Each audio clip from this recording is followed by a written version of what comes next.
Good evening, everyone. It is 7:02 p.m. on the 28th of October, 2024. I will call the Northborough Select Board meeting to order. We are all here in person, so we don't need any introductory remarks other than to state we are being recorded. First item on our agenda, as always, is public comment. If there is anyone here, I see one hand already raised. Come on up. The official rule is 3 minutes per person. If you could identify yourself and state your address and tell us what's on your mind. Thank you to the board for giving me a couple moments to speak. Jacob Jones, 106 Green Street, and I've got an important matter relating to our recent special town meeting and hopefully ways we can make our next town meetings better. We have a few bylaws that relate to conduct at the town meeting. 18240 says, no action having the effect of terminating debate shall be in order until there has been ample opportunity for both affirmative and negative comments. 8310 says, all persons attending said meeting wishing to speak on the motion shall be allowed to do so. We also have Declaration Article 16 and 19 of our Massachusetts Constitution, and of course, Amendment 1 of the U.S. Constitution that protects speech rights. It's good that we have a shrine of freedom out in the hallway, but I'm standing here because I don't think we're following that. The meeting started with an 80-minute presentation from the proponents, which violated our bylaw 18200 that limits the time for presentation for 15 minutes. A gentleman rose to object to that, and that objection was, in my view, wrongly overruled by the moderator. Did the negative comments get 80 minutes of floor time? Absolutely, they didn't.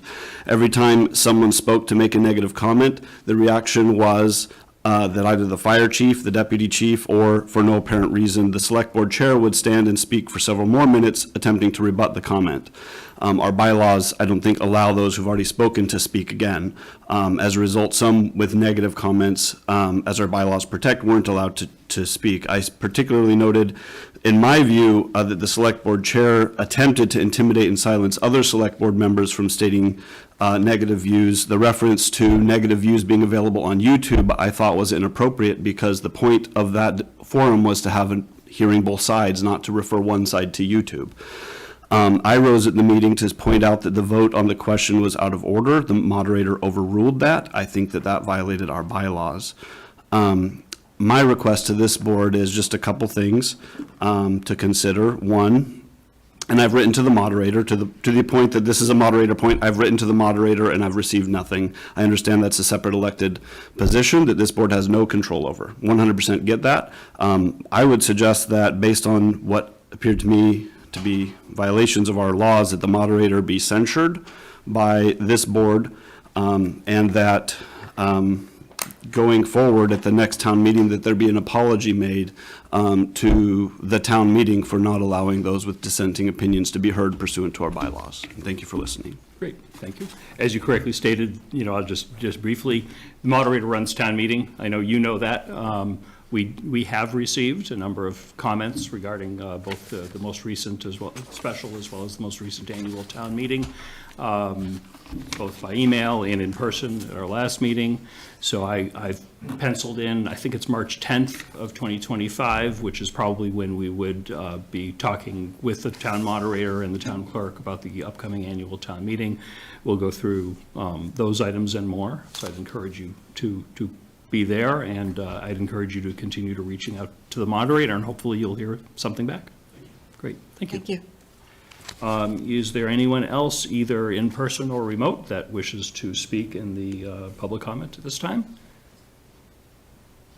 Seeing none in either fashion, I will declare public comment closed. Next up, we have approval of meeting minutes, October 21, 2024. Late this afternoon, there was a suggested amendment that came in, and I don't, was it from you? Not late this afternoon. I forget who, to be honest, who sent it in. Correction? Yeah, it was a typo correction and a correction of a vote. So I added, Linda forwarded that to me, so I added that to the motion. So just briefly, the approval of the meeting minutes of September 30th, which is part of the meeting minutes of October 21st that we're considering, were listed on those meeting minutes as approved unanimously, and it was actually a 3 in favor, 2 opposed. vote, so we need to correct that, and the spelling of execution was misspelled. Execution, of course, I will say, we're not executing any people, that's the execution of the town meeting warrant. But every time the word comes up, people wonder, what are you talking about? So that's that. So with that, is there a motion on the meeting minutes of October 21st? Yes, Mr. Chair, I move the board vote to approve the meeting minutes from October 21st, 2024, as amended, correcting the vote on approval of the September 30th meeting minutes to 3 in favor, 2 opposed, and correct the spelling of execution on page 2. Second. Motion made by Mike, seconded by Julianne. Any discussion? Yes, I Sure. didn't get to finish an amendment for the public comment that was Okay. on here. Okay, is it like just a word or two, or is it No, something? All no, right. it's probably, that's probably a sign of. All right, so why don't we deal with that next time? So, again, how do we approach it, as an amendment, or understanding it's an amendment, there will be an amendment? Yeah, so we have a couple of them coming up next here. So my suggestion would be to work on it. My feedback would be to make it in a similar format to the existing meeting minutes, send that to Linda, and that way she can distribute that to the board in advance of our, of an upcoming meeting, and we'll put it on the agenda.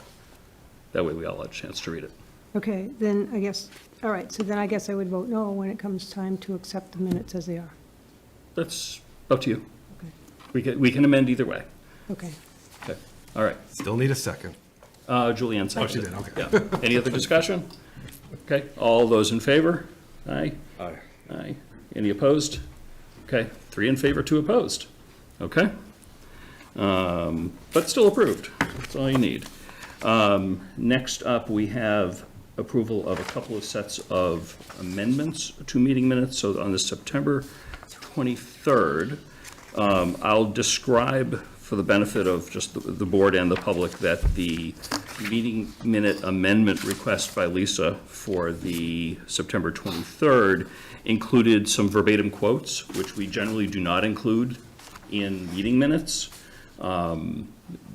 Partially because then if you start including verbatim quotes, well, it's really hard for whoever's doing the minutes to know what quotes do I include, what quotes do I not include, and meeting minutes can then get our meeting minutes are pretty long, as it is, can get exceptionally long at that point. And by amending the meeting minutes, we're sort of saying they should have been like this. So the requests that Lisa offered and that were in the packet had some verbatim quotes. It was not that long. It was, it was fine. There were points that I disagreed with, but that has nothing to do with it. So I reworked it into a motion that I hope is acceptable to you, that it states the same thing, I think, that you were trying to state, but removed the quotes and made it flow into the same format that we have. So that's up to you. Yeah, no, the reason I put times in it, what, the minutes? This is- What he amended is. Okay. Yeah, okay, you have it.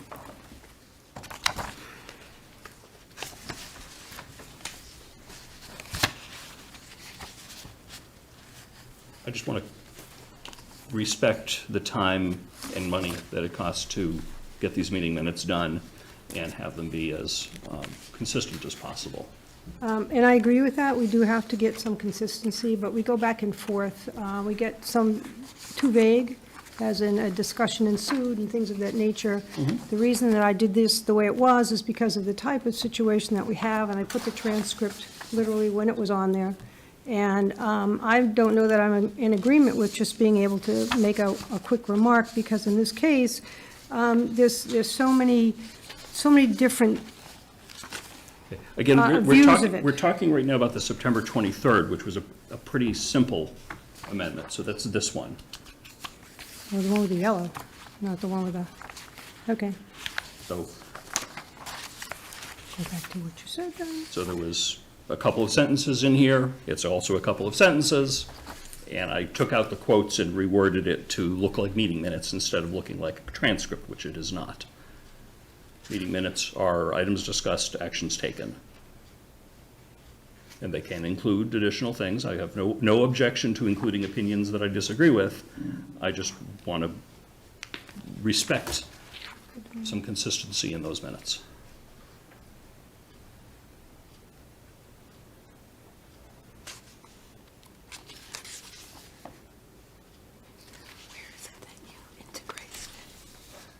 So that's No, I saw this, in the motion itself, right here. So that is what I've rewritten, and I described that here. Okay.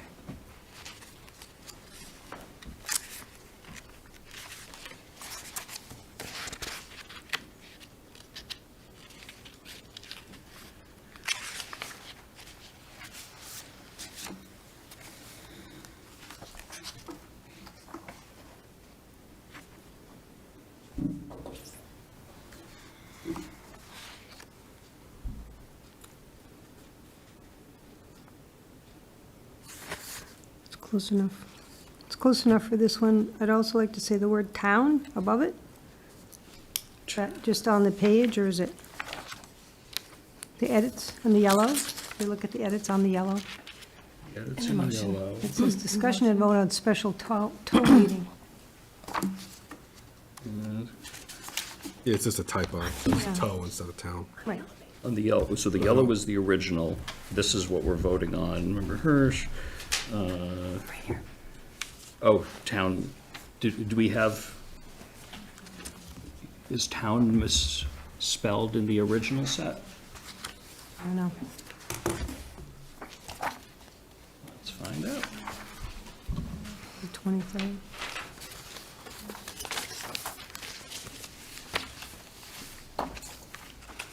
Yeah, it No, looks like no, in the original, it's spelled properly. It was Okay, just good. in the copy that was forwarded to us. Okay. Okay? If you're comfortable making that motion, I'll entertain it. I move the board vote to approve the amended meeting minutes from September 23rd, 2024 as follows, inserting this language in the same location as presented in the meeting packet. Member Hirsch had serious concerns about the project, including the building size and reconfiguration necessary to get the building on it, and could not support recommending the article. Member Maselli agreed with Member Hirsch, adding concerns about the site's former use as a gas station, and that many questions were not answered to her satisfaction. Is there a second? Okay, motion's been made and seconded. Any other discussion? Okay, all those in favor? Okay, any opposed? Opposed? No. Okay, we have 4 in favor, 1 opposed.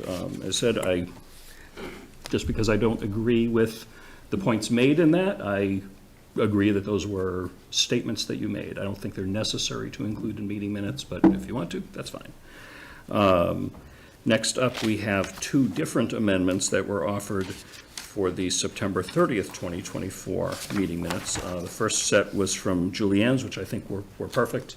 Just a few basic points on the fire station proposal. I didn't have, The from my grant. perspective, I had no issue at all on The- those. Now we're talking about the grant, right? The SAFER grant? Correct. That's Yeah. the SAFER grant in the September 30th meeting minutes. We offered adding a couple of points.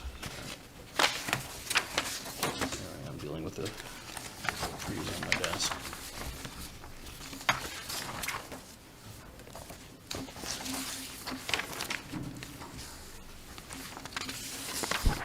Three sentences in the section, acceptance of grant award, staffing for the SAFER grant. So your suggestion, please add the following 3 sentences, and I don't have a problem with those, if you want to make that motion. Did we not then go, we're We're- putting that in now? These are 2 different amendments, so I think Julianne's is a different, from my perspective, a different issue than yours. Okay. Do I have to read my corrections? You don't need to, it was in the packet, everyone's seen. Okay. Mr. Chair, I move the board vote to approve the amended meeting minutes from September 30th, 2024, as I have presented in the meeting packet. Second. Okay, motion made by Julianne, seconded by Laura. Any discussion? I think these were reasonable details as presented. We don't need to include that level of detail, but I have no problem including it. I think those are all important items, so. Yeah, I did too. Thank yeah, you. I don't have any issue whatsoever with that. Any other discussion? So you don't want mine to be, Well, I want to discuss that next. There were two amendments by 2 different people. From my perspective, they are different. So I wanted to take Julianne's because that was pretty straightforward. And we'll talk about yours. Okay. All those in favor? Aye. Aye? Okay. Okay. I'm confused because it doesn't have two, I move the board to approve meeting minutes on the second page, does it?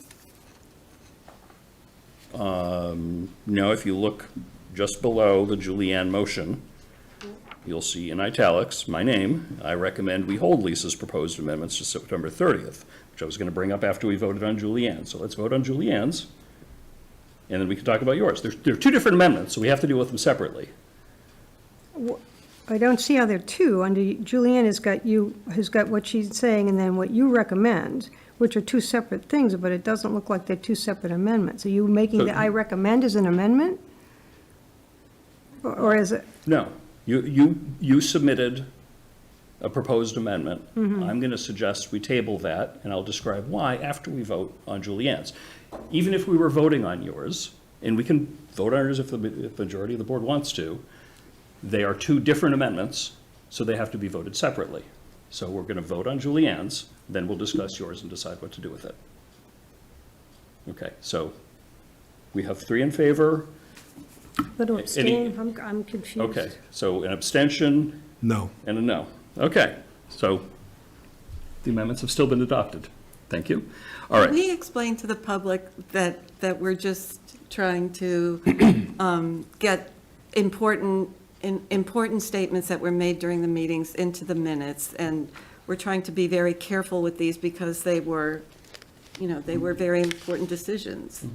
One thing I would say, though, is in the idea of equal time and fairness, the statements are from a particular opinion, which you're entitled to. Other board members aren't asking for their opinion to be included in detail. I'm voting no because I just think it's extra details and transcript that doesn't belong in the meeting minutes. That's all. Fair enough. yeah. And I agree in principle with what Mike said. My biggest worry is, well, so-and-so includes some additional statements that they said that should really be opened up to everybody. Then poor Linda or whoever is doing the meeting minutes is there for hours trying to guess how to write these meeting minutes, which already take, I'm not going to ask you how many hours per set it takes, it's a lot. And that could, if you're trying to get things verbatim in there, trying to get 2 to 3 times and multiple iterations around so everyone's point is in there, we record all of our meetings. So anybody can look and get all of the detail they want right from all of the horses' mouths, which I think is perfect. So the meeting minutes really are appropriate to condense to the basics of items discussed and actions taken. I mean, I have frequently had meeting minutes that are a lot shorter than what we have, but I think what we've struck is a reasonable balance. I worry if we start going down the road of add this detail, well, what about that detail, and what about that other detail? So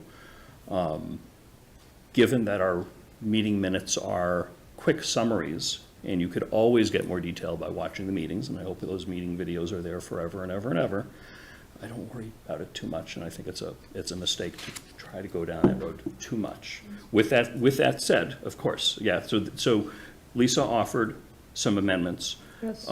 which were, in my view, rather lengthy and included a lot of quotes. Yes.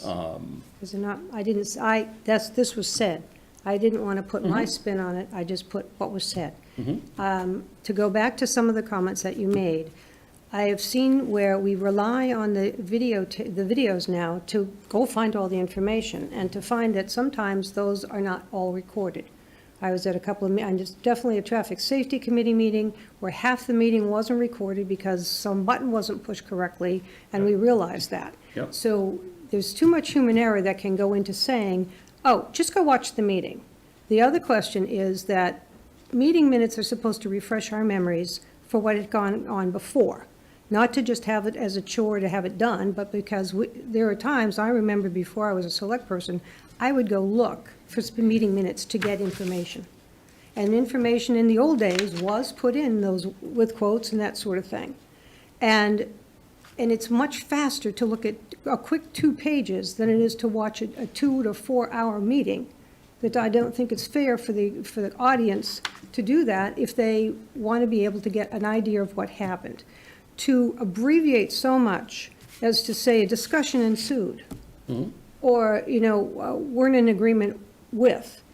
I have been getting a lot of questions as to why I may have said something or what my problem was.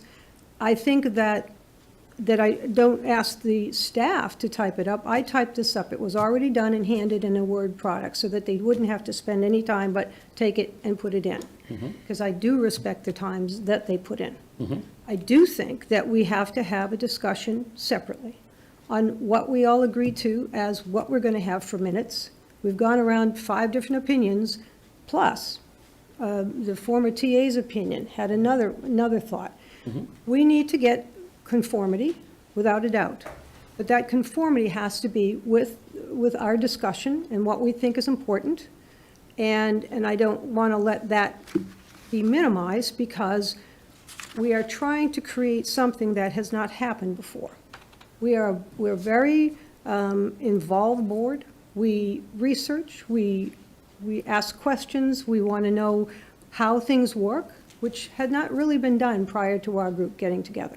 It was pretty much cut and dry, done.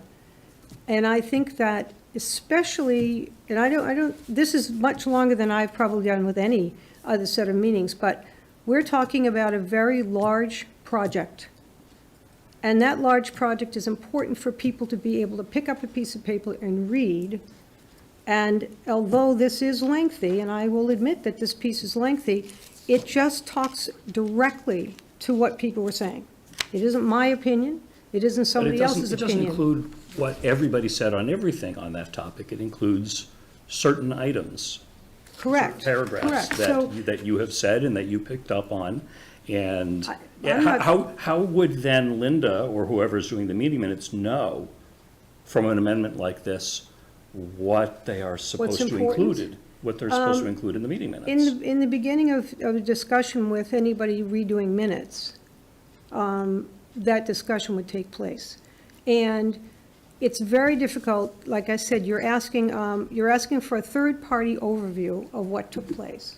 And sometimes the third-party overview may have not understood the direction or the reason or whatever. I don't feel that that is fair to the reader or fair to the citizenry if they want to read and find out what happened, as opposed to making them go and sit through hours of meetings. And to say that So I we think have what you're it, looking for is a transcript. well, this is a transcript. I put Well, it's a right here, it says see transcript 402. Right, but it's a partial transcript. Well, It's a no. transcript of about 5 minutes of conversations of something that may have taken 45 minutes to discuss. I think if we're going to include a 5-minute transcript, we have to include the whole 45-minute transcript, because That's You- fine. I don't I- mind about doing, if you really want to do that, I would do that in lieu of not including it at all. Because I think the general population would like to know why decisions are made and who said what. Because lots of times there's a discussion that, well, that wasn't said, or that was said, or what have you. And I think that in this case, it may not happen all that often with the mundane things that we do pass along, but for the things that are very, very important, that will not be here. We're not going to be here when this actually takes effect of the end of it, the SAFER grant. So it's not fair not to have that kind of information in documentation and in the minutes. And that's why it was important for me to take the time myself to watch the video again and to put this in again and to type it up. Because it's very important to me that the people who then go for history will be able to find it. And it's hard to find these YouTubes half the time, and I've gone through many times where I have to call and say, I can't find it, or I can't find the transcript, how do I do that? So, and I do it regularly. So if it's somebody who's coming in as a new person, then why are we going to expect them to spend hours watching a reading, when, in this case, it's 2 pages? because it's 2 pages that one member wanted on one issue. It's impossible for Linda, again, or anybody else who is doing these meeting minutes, to know how to do it all unless it is the decision of this board to do it all. That literally what we want is a transcript of our meeting, in which case that's a different project than what I have ever seen for meeting minutes. It can be done. You know, you can have someone type it up. You can have AI go ahead and do its best guess and then have someone edit it. But then you're probably looking at, 30 or 40 pages for us to review and post on every meeting, because it's got to have everything. I don't think it is fair to expect staff to know innately what long language statements. I mean, for the purpose of meeting minutes, you can reduce long statements down to a sentence. You object to this because, or you are concerned about this, or you support this because. Where is that written? That meeting That's- minutes can be brought down to a sentence? That's just how meeting minutes are always written. I mean, I've looked in all the old books, I've been a I'm- researcher, but I I'm- don't agree with that. Okay, I'm going to make a suggestion that we ask Diane to ask counsel for some guidance on how to best do meeting minutes. Is that reasonable to everyone? Julianne? And I have another question, as long as you would talk to town council. I've been told that meeting minutes are a legal document, but the videos are not. Unless somebody knows for sure, could we ask that question? Thank you. Yep. Okay. So we'll ask that. Are you okay holding this set until we get a response from council, and then we'll figure out the best way of handling that? I am, and I think we should actually have a discussion ourselves. Once we get feedback, we'll have a new town administrator as of our next meeting. Maybe she has some experience that we don't have, that she could offer some insight on, and we can go from there. Okay, Sounds good. moving right along. Municipal electric aggregation update. Paul Gromer, come on up. You introduce yourself. So this is the latest in our series of conversations on municipal electric aggregation, which is something that I know we're all excited about. The town is all excited about. Some things happened at the state level after our last meeting, and we approved and submitted a report that I know Paul will get. The biggest question is when? When can we start this? But there are probably a few things you need to get through us first. Yes, so thank you very much for the opportunity to meet with you this evening. My name is Paul Gromer. I'm with the firm of Mass Power Choice. We're the consulting firm hired by the town to assist with your municipal electricity aggregation program. As the chair said, what I'm going to do today, just briefly, is give you a quick update and then ask your permission to make a required amended filing of your plan with the state. So we met together several months ago. You discussed the town's document called an aggregation plan, which is a required document. That was prepared, and we submitted it to the state several months ago. They've taken no action on it since, and the same is true with many other communities who filed plans around the same time. The reason for that is the State Department of Public Utilities has been in the process of revising and improving their process for reviewing aggregation plans. There's a lot of interest in this now. They're getting a lot of plans come in. They needed a more efficient process to review them. So they've done two things. One is they issued a set of rules for how the plan should operate, and that was just before we filed your plan, and so we wrote your plan in accordance with those rules. But then after that, the state decided we're not only going to have rules, we're going to issue a template plan, and we want all the communities to use this template plan rather than draft their own plan in accordance with the rules, but using their own format and organization and everything else. So it took several months to get it in place, but the state has just issued their template. And they've asked that all communities who have pending plans, like Northborough and many, many others, update their plans to fit the template. Not change the content in any way, just put it into the new format and use the new wording. So I've done that with your plan, and with your permission, I'll go ahead and submit that to the state. My hope is that once they have it in now their designated template, they'll be able to act on it quickly. No promises from them on that, but that would be my expectation. Quickly meaning kind of what? I'm sorry? Quickly meaning, do you have any guesses what quickly means?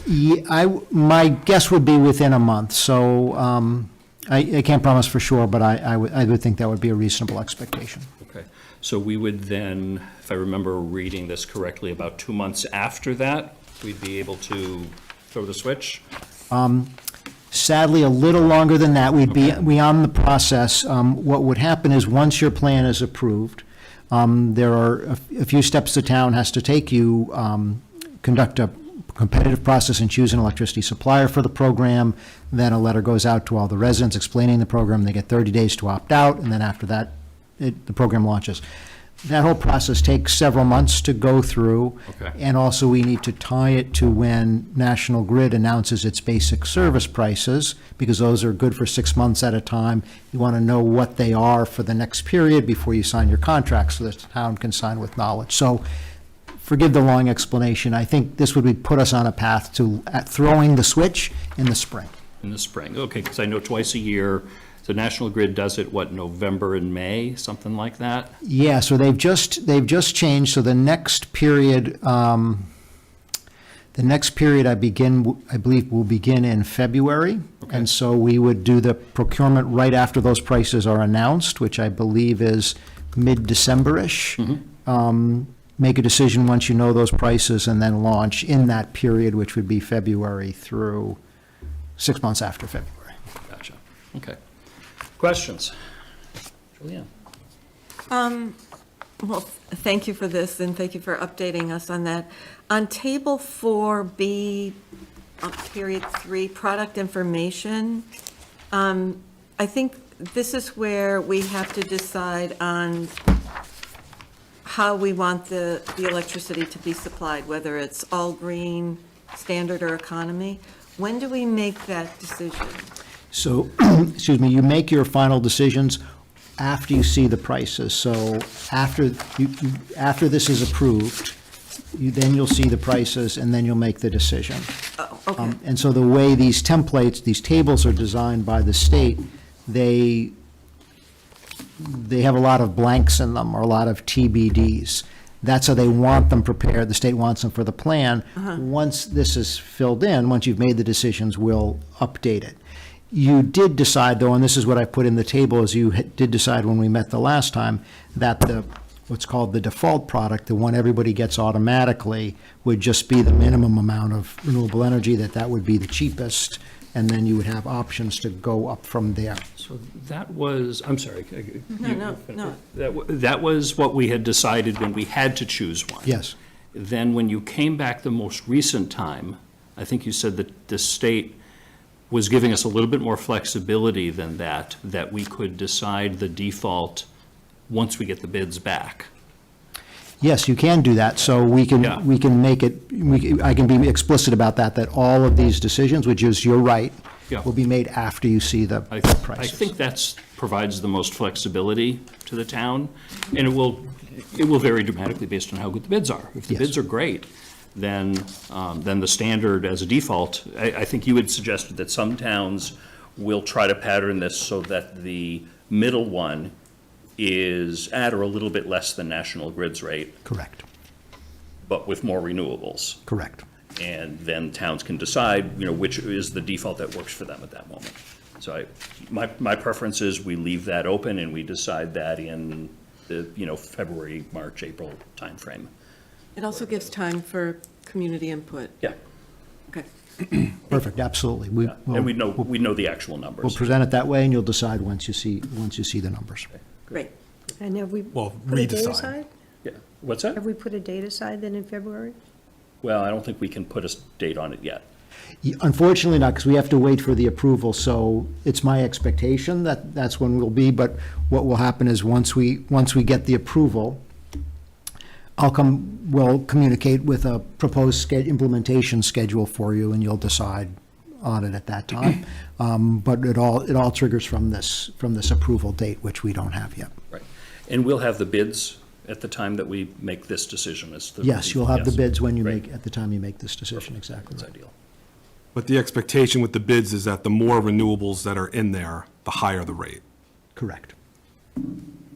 Yeah, between those three. So we'll have, for the benefit of people at home, we all know this, we'll have Northborough Economy, which will be the absolute least expensive we can do, because it'll have the least number of renewables. It will have Northborough Green, which would be, I assume, 100% renewables, and that would be the most expensive. And then it would be Northborough Standard as somewhere in the middle.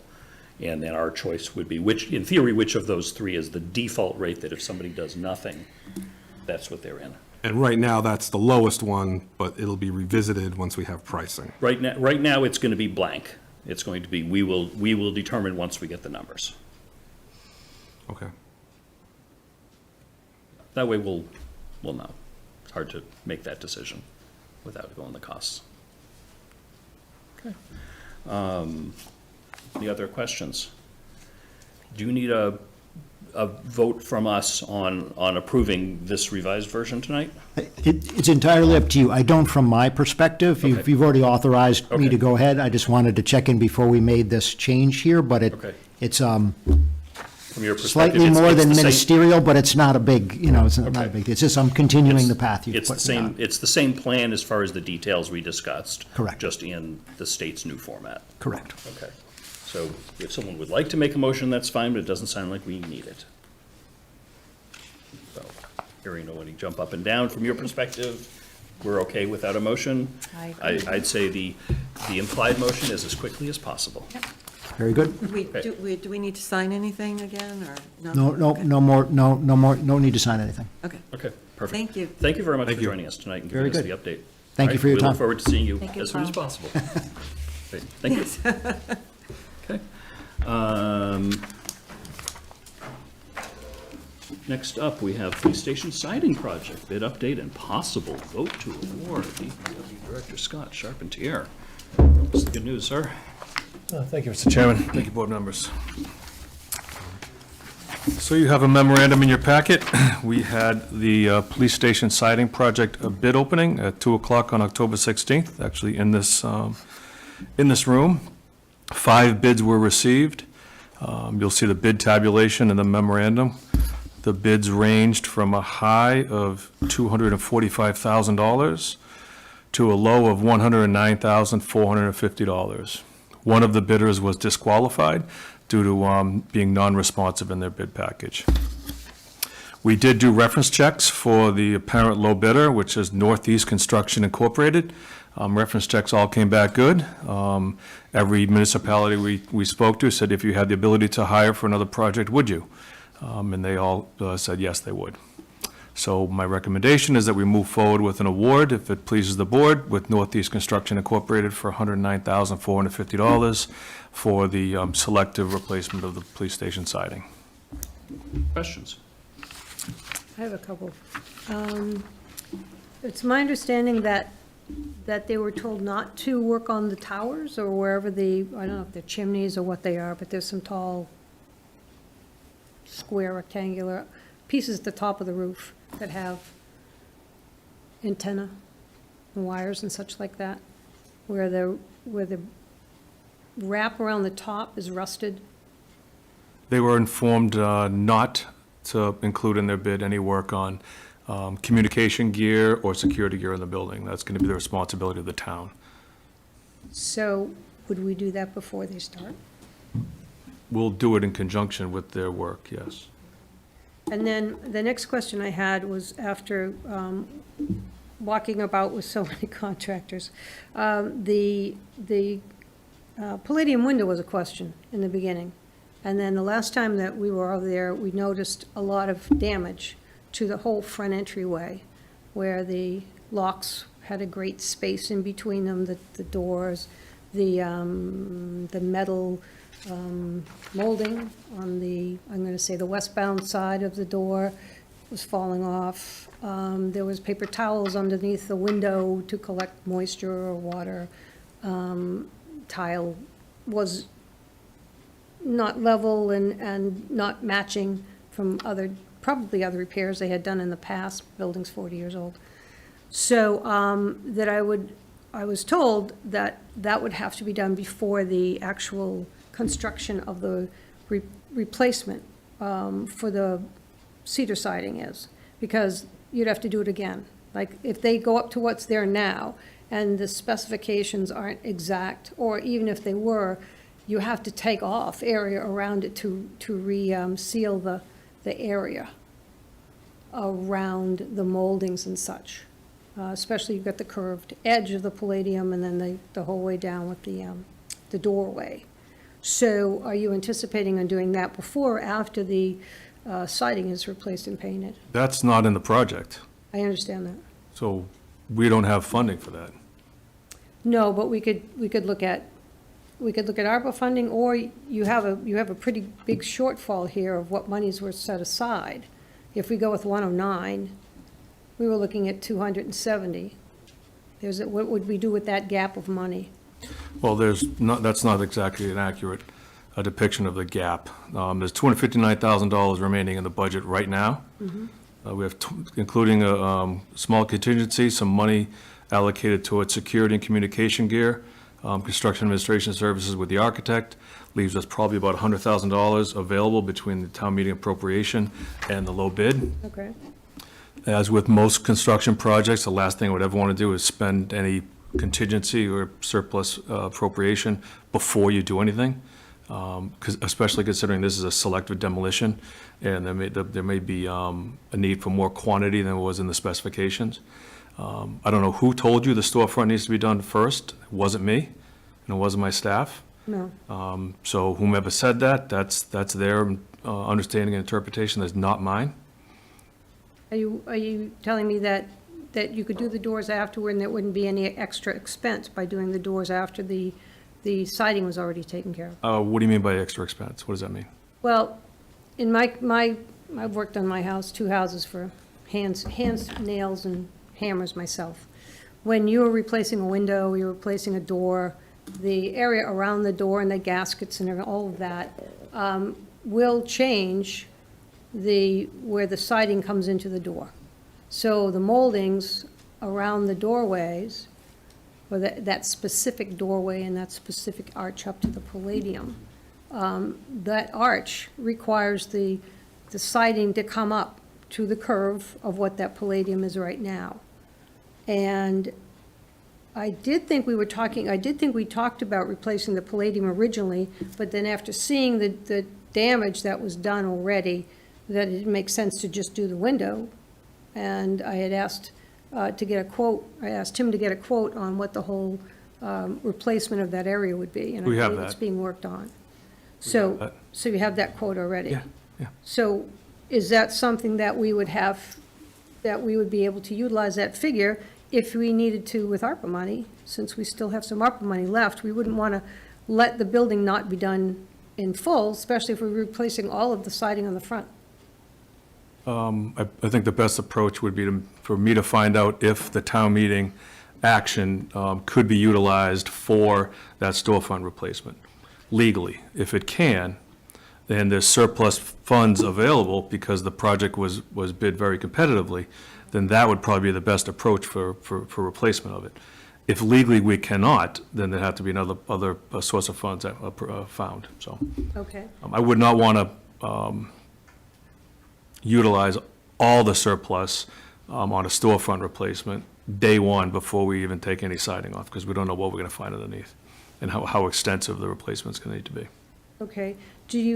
Where would you find that information for us? What information? You said you had to find out, I'd talk to our finance director. okay, I'd make my interpretation. I'd get our finance director's interpretation. I'd get our town administrator's interpretation. If we don't agree, we go to council. If we all agree, that's what it is. okay. Question, Scott.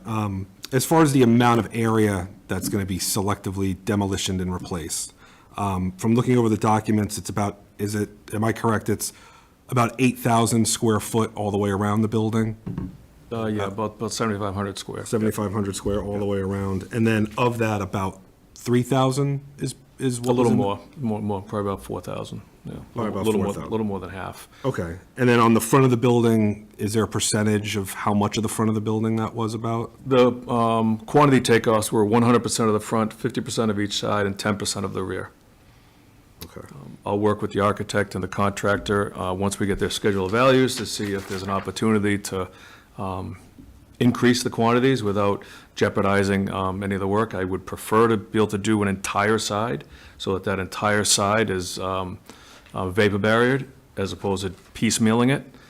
So if there's an opportunity to get the entire front and both sides done within budget, and leave the back to partial, which is the least of the deteriorated facades, then that would be a great approach. But again, we need to get a contract engaged, we need to get a schedule of values and see where the work falls, where the dollars fall. Julian? Is it fair to ask what the estimate was for the repairing of the Palladian window and the front door? Yeah, I have that here somewhere.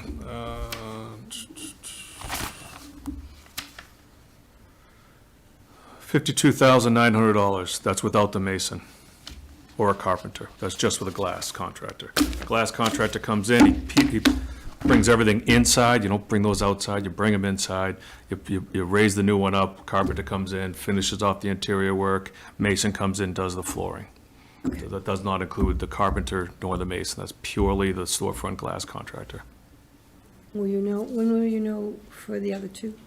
But they're, We're getting a price from the mason, I believe he was out there today, not gonna get a number for a contractor. all right, Because the masonry is gonna happen regardless. We need to get the floor repaired. Whatever else happens, we need to get the floor repaired. The carpentry work is a relatively small number. I'm not worried about it. The glass company comes in, does their work. There may be more work in that foyer that the chief wants to get done. Typically, when you bring a carpenter in the house, scope creep is left and right. So if we can find $60,000 to do it, then we can find another $7 for a carpenter. okay.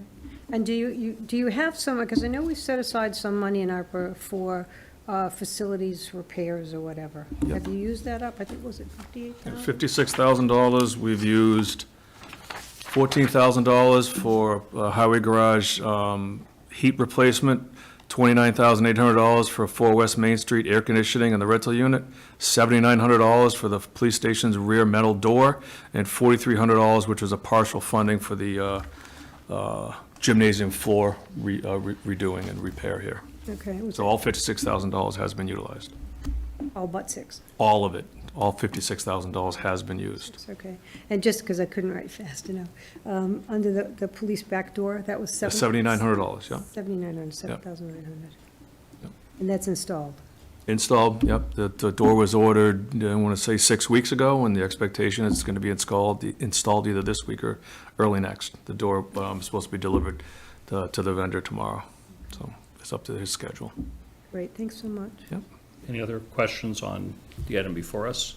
Just a couple comments. You know, this issue's been lingering a while, you know, so I think there is value in trying to find a way forward. You know, I still do think that the selective replacement, that doing a full replacement of the building in vinyl, commercial grade vinyl, is still a better option, because that police station has to last decades longer. We can't afford to build a new police station with the other capital projects that are coming up. You know, we're going to hopefully move forward on the fire station, Peasley, Melican, and maybe somewhere in there a town hall. That's a lot of buildings. You know, so we need our investment, that police station, to last. We're already talking about putting $50,000 more here, $1,000 more dollars here. So it's more than just this. It's already racking up. You know, I think the vinyl idea, you know, gets the entire building replaced, the entire building wrapped. It saves money on energy. It also, you know, if there is a building committee and decides, hey, this building needs an addition, it's going to be cheaper to add vinyl and match it to an addition than it would be to now put brand-new cedar on some addition that the building may need down the road. I think the last quote we had from, I forget the gentleman's last name, but John, the architect that had looked at it, was, I think, like $288 to do the entire building. Certainly more than 109, but on top of that 109 is continuing to have to paint the building every 5 years. So we're going to have to go to town meeting every 5 years, hopefully, and ask for 80,000 or however much more with inflation it is then, every 5 years to get the building painted to maintain maintenance. That didn't happen already, so all likelihood we may miss a couple 5-year increments, and now we're kind of back to boards coming off the building and now kind of back to where we are. So, you know, aesthetically, yes, cedar looks nicer than vinyl, but it's the police station, not in our downtown area. You know, we don't have a lot of public functions there, a lot of public meetings there. You know, as we've joked before, right, what does somebody in handcuffs care what the police station looks like when they're walking, what it's sided with when they're walking into it. But I do want the building to look nice and look clean. You know, our officers certainly deserve that. You know, so that's just a piece of it, you know, it is just the ongoing maintenance with Cedar, that even though, you know, and thank you, Scott, for doing due diligence, obviously, you know, checking on references for the company, right? You see that first number, you're like, uh-oh, lower bid, what's that mean, what's going on there? You know, I'm sure they're a reputable company as you've checked in on them. But I feel like we're maybe taking the easier or cheaper way out, where putting some more money in upfront now when we can afford it, maybe save us money down the road when we can't afford it. So that's all. Thanks, Mike. A couple of questions. You know, it's obvious that this bidder is about half the price of the next lowest price bidder. I appreciate you checking references. You're comfortable using this contractor? Yeah, they're DCAM certified. The one disqualified bidder, one of the reasons for the disqualification was they're not DCAM certified. DCAM certification proves that you're capable of doing work of that value, and in that scope. So it's a state process. You're a contractor. This contractor will be graded by me. When the work is complete, he's a DCAM certified contractor. Every project he works on, they get graded by the owner. So if they don't get graded well, they don't get recertified. What happens if additional quantity is needed? Is that specified in the bid as far as what the unit price is?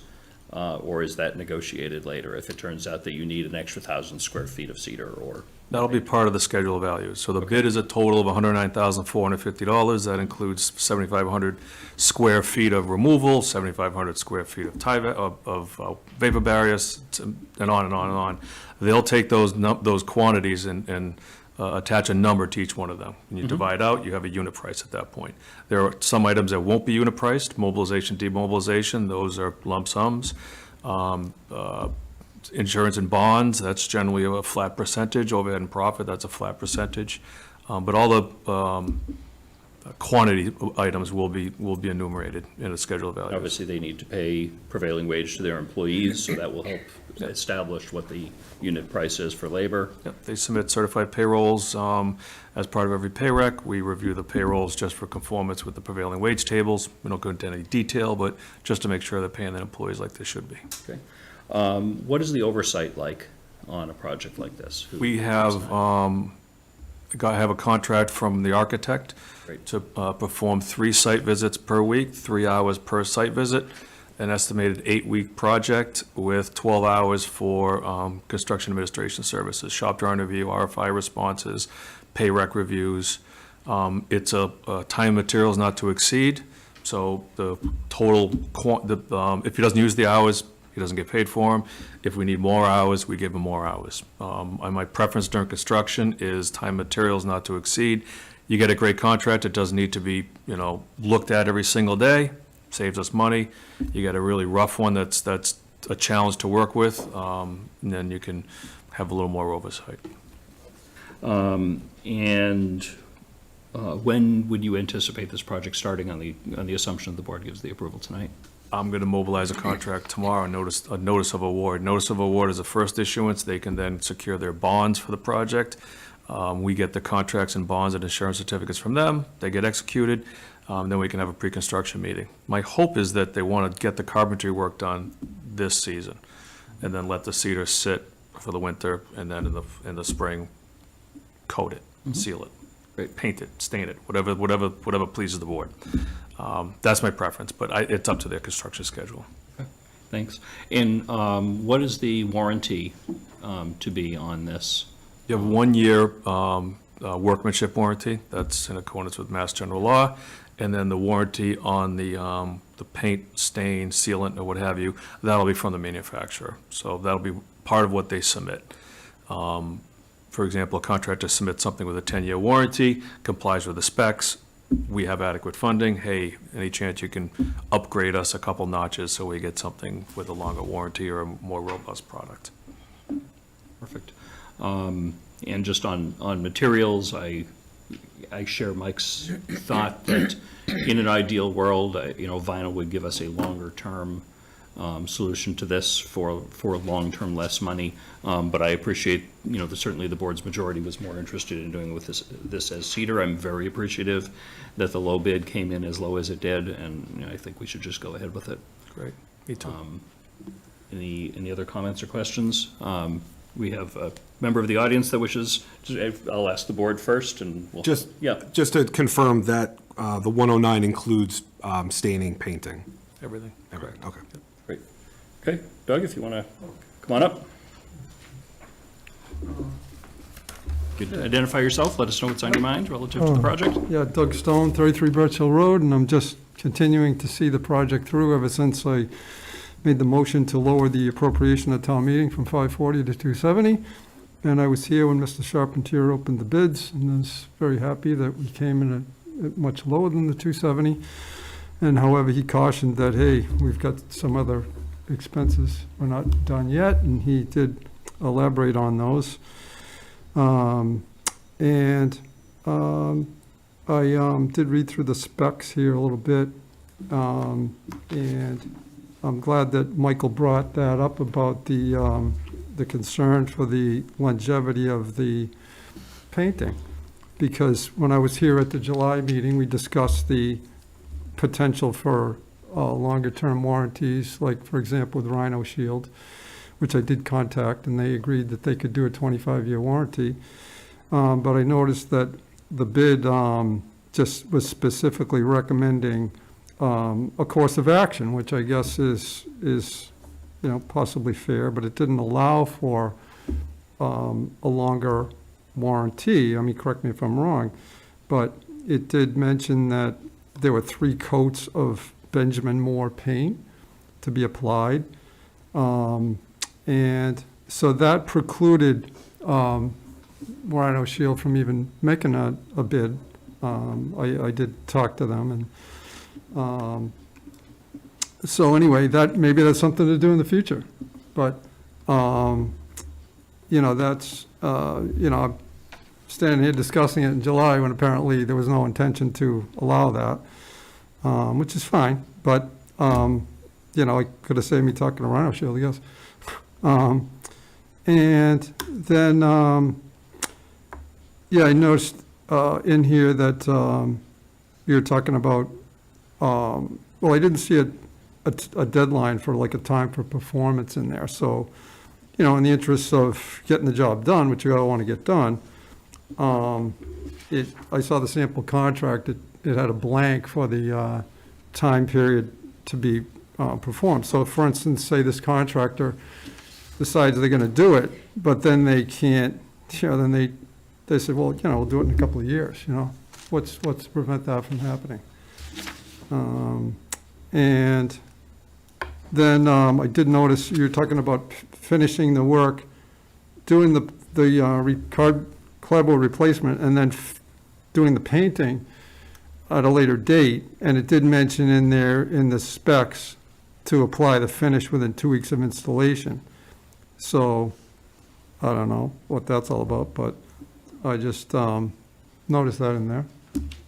So, and then I did, I did meet several of the contractors there because, the board invited me to reach out to people, contractors that might be interested, and I did meet with 4 of them. And, none of them felt that a majority of the clapboard needed to be replaced. So it just seems like we're replacing an excessive amount of it. And then I agree with Lisa. I was there with, we had an interior tour that was conducted by one of the employees of the police station to go up on the 2nd floor and take a look at the Palladian window.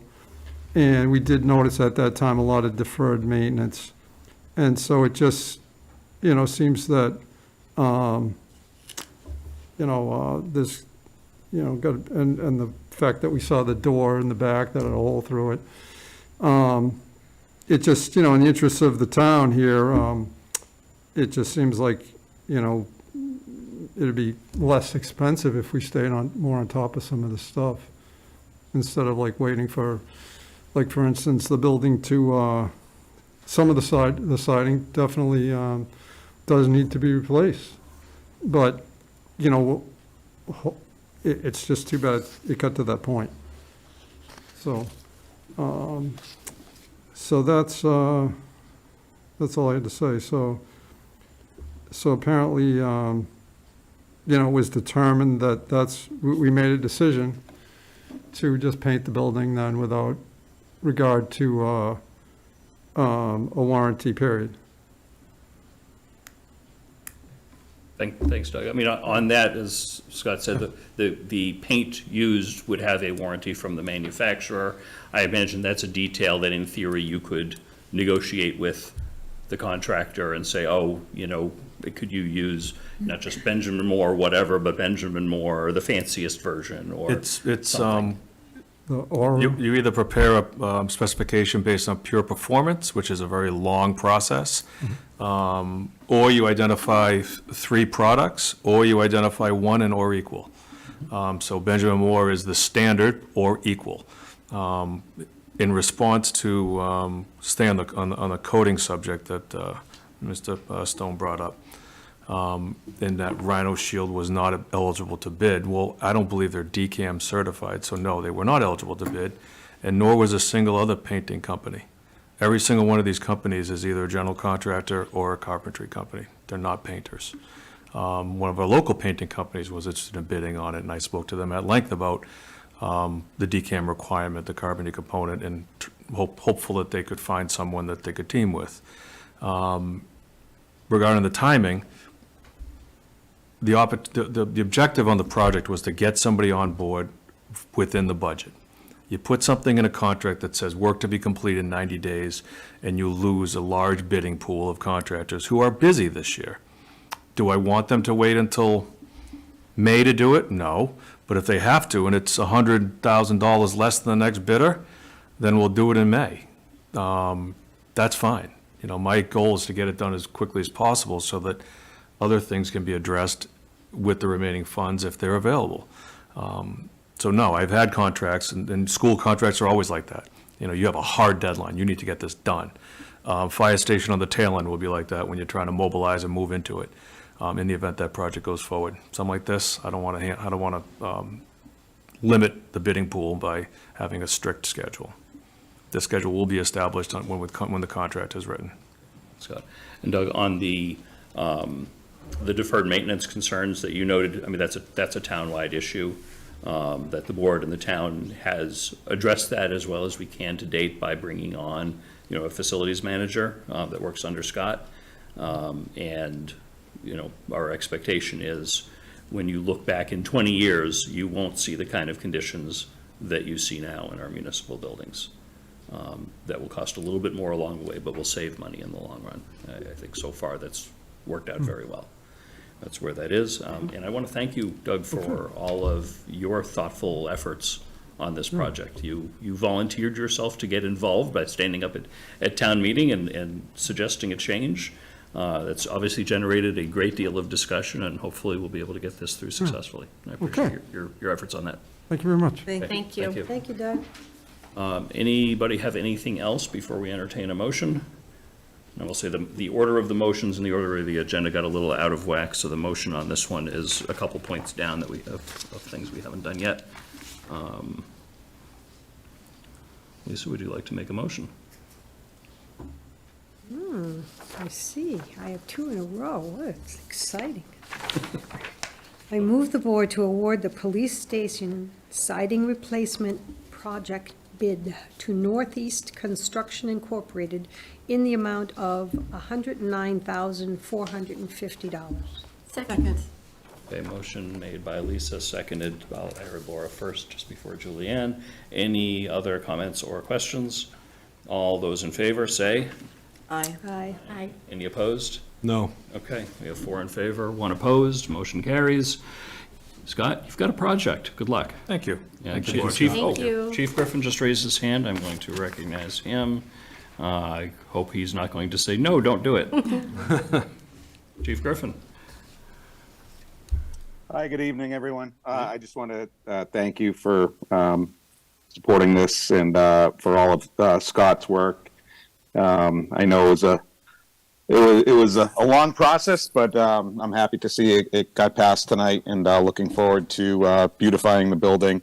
And just to reiterate what Mitch said to Doug Stone, that since we brought on a facilities manager, Scott Thompson, working under Scott.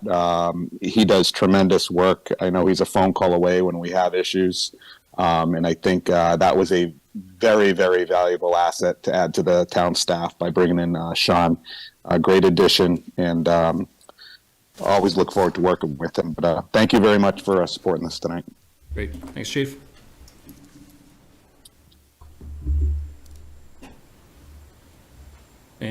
Well, we voted, so there's no other comments or questions. I don't see anything else there.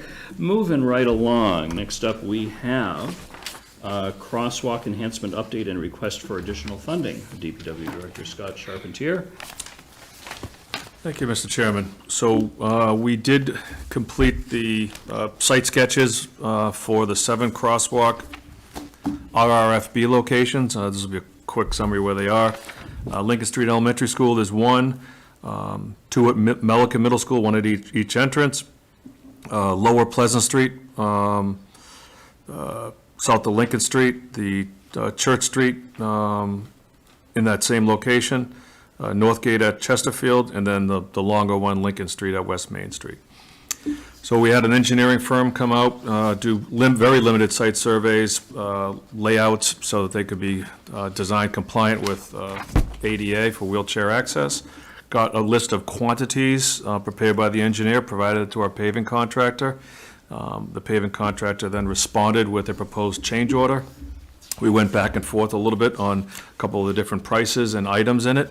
The net is, and you'll see on the memorandum that was provided, it was $266,000 appropriated in all. The construction component of it, the change order is $192,580. The result is approximately a $43,000 shortfall.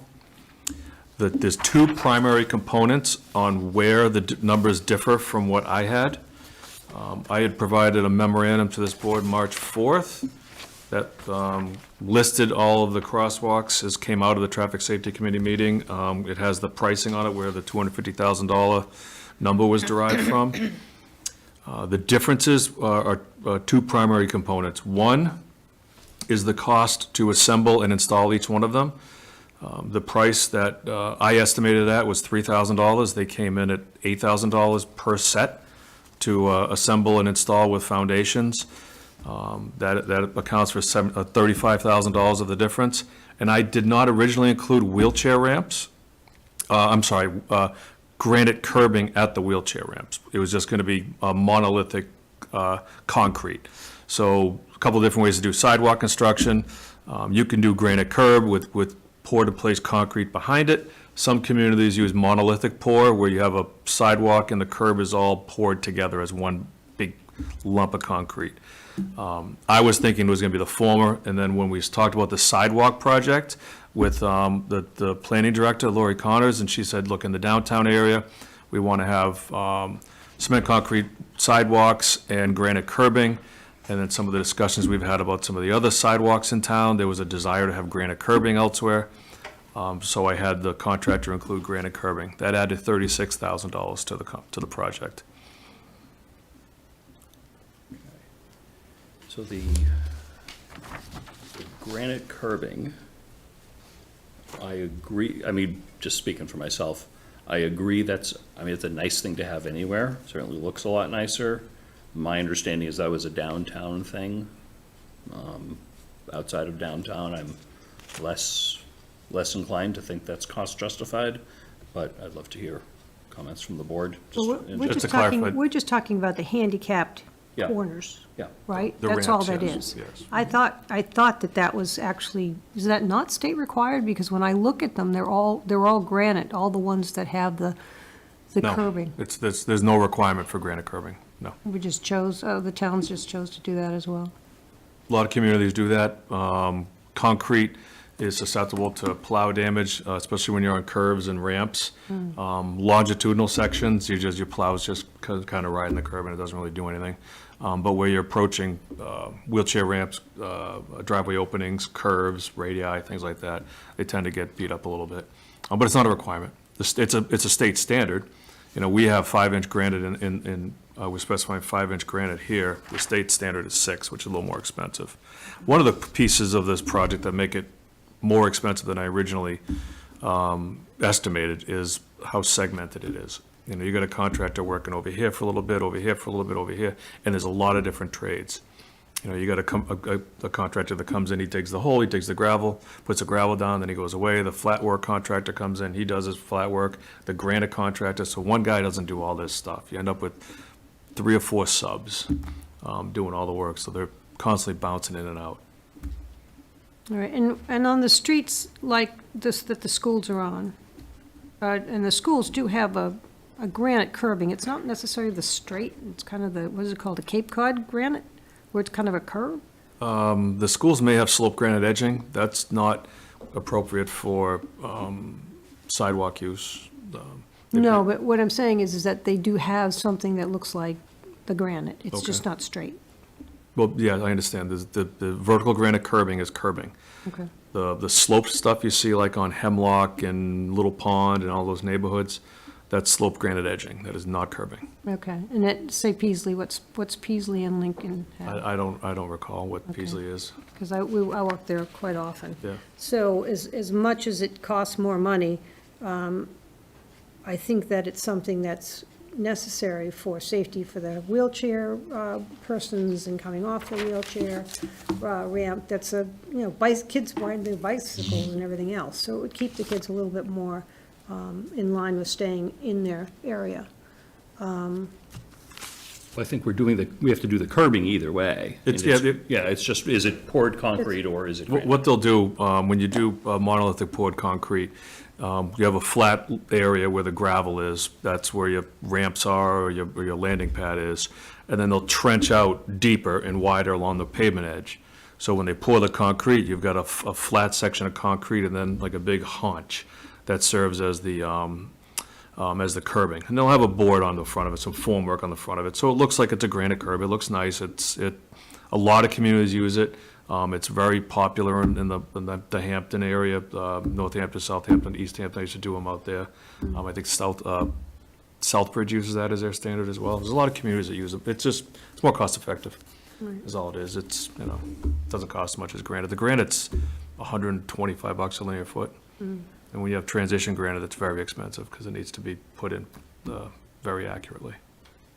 So, I mean, I would still go along with it because I just think it's gonna last longer, and trucks and everything else would be better to have a little bit of because we've talked about that. When you're walking on a sidewalk, the sidewalks that are flush or that don't have that raised granite or raised granite to it, people don't feel as comfortable on them.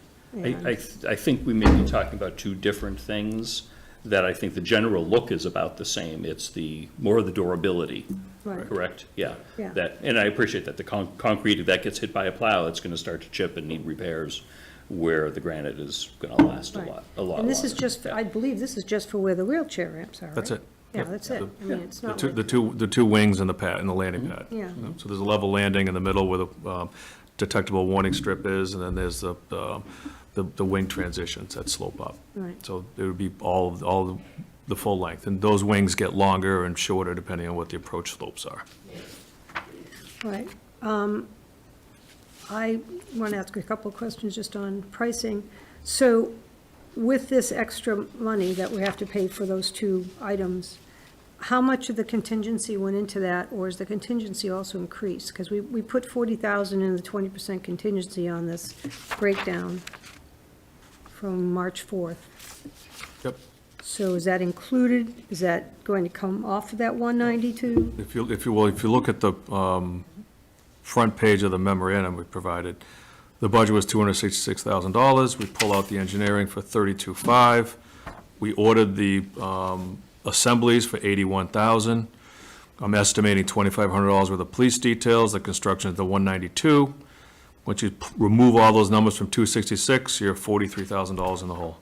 Okay, and then, If you would, with no contingency, if you were to try to make that up, you could save 36,000 by eliminating the granite, and there's probably an opportunity to shave some money off of the police details, and I can provide some of the safety signage.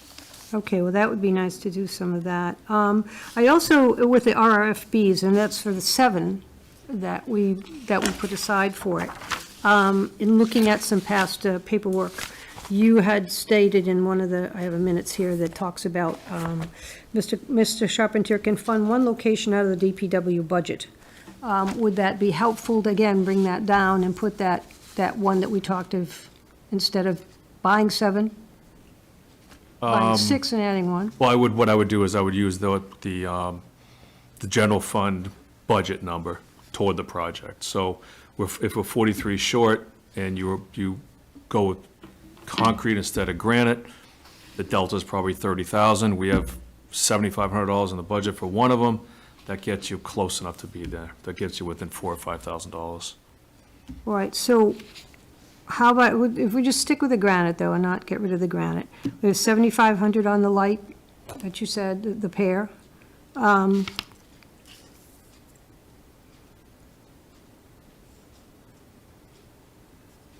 Which is less than the 85 that's here, so that might be an old number. The police detail, maybe with being able to work something on that note. And I would maybe recommend, I mean, if we're getting to that point, we're gonna have to start massaging some numbers to be able to get what we need. And we're getting close to the end of the year, and that's consideration. But I know that we have 16,000 for 4 extra spotlights for these RFBs on the first list. If we could bring that list down to maybe doing 1 to see about the. I really don't want to relitigate that. We've made that decision. We already bought them. Yeah, We own them. we own them. Totally. Oh, you already purchased? Yeah, we issued the PO. As soon as, there's a long lead time on these things. As soon as you give me the authorization, All right, we go. that's fine. I didn't think that was already done. So safety-wise, Scott, there's no difference between granite and the poured concrete. No, the only Still got difference. the same amount of coverage and everything. Height, 5 inches, right, as That's discussed. standard reveal. So if you look at the list, Lincoln Street Elementary School, that's on a tangent, meaning it's a straight road. Milliken Middle School, north and south driveways, those are on straight sections of road. Pleasant and Lincoln, that's a corner. Church and Pleasant, that's a straight section of road. Northgate's a straight section of road. Lincoln and West Main are at a corner. So the majority of these are on tangent sections of road. What I mean is you're in a truck, you're plowing, the plow's going down the gutter line, it's not really turning or doing anything, cumbersome. You're taking a turn, you're more likely to ride up a curb, because you got a level landing for the wheelchair ramp, and then you got a slope coming up. You're more likely to have your plow ride that up on a curve. Not everybody here has seen what a road looks like at 2 a.m. when it's never been plowed, but it's hard to see where road is and sidewalk isn't, when you have a good amount of snow. Right. But the majority of these are on straight shots. And it's not like it's gonna explode when a plow hits it. I mean, that's not what happens. Like you said, it chips away a little bit. Eventually drivers get acclimated to where it is, and maybe nothing happens at all. Julianne, did you have your hand up before? Yeah, but, I think that there's, so you're saying that there's no difference between the concrete and the granite, but as a driver, if I see granite, I'm going to stay a little more away from it than concrete. There is a difference. I mean, there absolutely is. I mean, granite is, Mass DOT uses granite everywhere as their standard for a reason. They never have to touch it again. Right. Yeah, so it's a long-term investment. Yeah, but it's I got the number here. I think I have $140 a linear foot for the curved. Granite transition curve, $155 a linear foot. It's a lot of money. Would you call it like the vinyl of curbing, maybe? If it makes you If you support want to it. call it, yeah. That's right, you wanted to replace it. Okay. Any other questions? Yeah, I just wanted to back on the state had given us 3 more RRFBs, No, they haven't given us any, no. but the letter that you wrote, there's 3 eligible. Did we have to go and 3 eligible out of the 7 or 8 that they had, I did. not including these? So you've applied for those and said they're going to be coming? No, I didn't, no, I never said they were coming, I applied for them. Okay. The applications were due October 10th, I went through the entire town, picked out all the crosswalks that would be eligible based on the traffic volume. Some little miscellaneous ones in Northgate neighborhood are not gonna meet the requirement. And I did provide a memorandum, so it outlines, those 3 I applied for. Yes, I have that memo here. So And none I of was these just- 7 met the criteria that the state is looking for that grant. Correct. So we have those 3 still waiting for those, and what would they would be put in sometime next year? No, they need to be put in 90 days from receipt. Oh. So when will you know if we got the grant? I don't know, as soon as the state tells me, I have no idea. I don't know, I asked for $20, I'm not gonna keep on begging, when are you gonna give it to me? I mean, Well, maybe but they'll give you're it- saying maybe it's they won't. 90 days from that, you've got money allocated? 90 days to put from them in? receipt. So when we receive 3 sets of RFBs, we have 90 days to install them. Okay, So the first thing I'm gonna do is go to our contractor and say, help, please put in the wheelchair ramps, because we can't do that. okay, Because all the wheelchair ramps have to be ADA accessible and compliant, so. okay. Because I know everybody's getting excited about having these lights put everywhere. Yep. So, there was another thing I wanted to ask you about that. Oh, yes. So we had received word from the state that they were going to put Maple Street's RRFB on 20 when they get another work order or whatever they decided to do. Have we done a follow-up on that? I know Tim was talking to them and, Yes, okay, I did. I spoke to them maybe 2 weeks after we got the notification that it was approved for use. I discussed that location as well as St. Rosa Lima. There was what was the other one? Right across from Town Hall, I think. Yeah, the Town Hall Hall. one, thank you, Town yes. Hall, Pine Haven, Pine, is it? well, Pine Haven is the Rosa Lima. Because there's 2 in that Yeah, section. there's one right in by front of Ace. Rosalima, and then the one by the European Auto. Right, That's correct, yeah. So those two there. 2, and Town Hall, the one that was not eligible was Lincoln and Cedar. That was not, Crestwood, that was not eligible. Lincoln and Crestwood, okay. And they're talking about having one on, at the fire station project. Okay, As oh, well. good. Makes sense. So is the state taking care of all that? Yeah, we're not doing anything. We don't work on state highway, no. No, they do all that. But it's a lot different than what we do. We get, $8,000 assemblies that have standard signposts and solar panels. They hardwire, they have 4-inch diameter galvanized posts with cast in place concrete foundations. That what they put in is like their granite curb. It's gonna go in, it's gonna stay there forever. We don't have the resources for that. So- The state tax so- dollars do. Yeah, that's exciting, because those things probably should have been put in a long time ago No, at they're- those locations. It's likely gonna be part of a district-wide project, so I don't expect that to be, coming around the holidays. I would think it's a large book job they're gonna have to bid out for a lot of communities. Okay, and the last question on that was, it was yet another area that was asked for by a neighbor down by, help me out here, by Algonquin. So there's is it Twin Pines? Pine? The trailhead? No, not really the There is a- trailhead. It's kind of, if you're leaving Algonquin and you're walking that side street, probably where there's like a building that has, for kindergartners or something, that's got crayons on it, Scribbles. scribbles. So right across the street is what neighborhood? I'm drawing a blank on the name. I can't remember the name. I can see it. Right across what street? Bartlett? No, it's across from Scribbles or near Tavern. There's Bartlett, and then it's the next street. Is Well- it Tall Pine? I don't think it's Tall Pine. The Little Pond? Little Pond. Little Pond, yay, ding, ding, ding, ding, ding. Thank you. Yeah. So we'd also asked about that. Was that able to be included, or do we have to go through a different process to get that? That section of East Main Street doesn't have the traffic volume to meet the free RFBs that the state gives to towns to install. On Route 9, on 20? Are you referring to crossing East Main Street? No, Oh, crossing Route 20? yeah.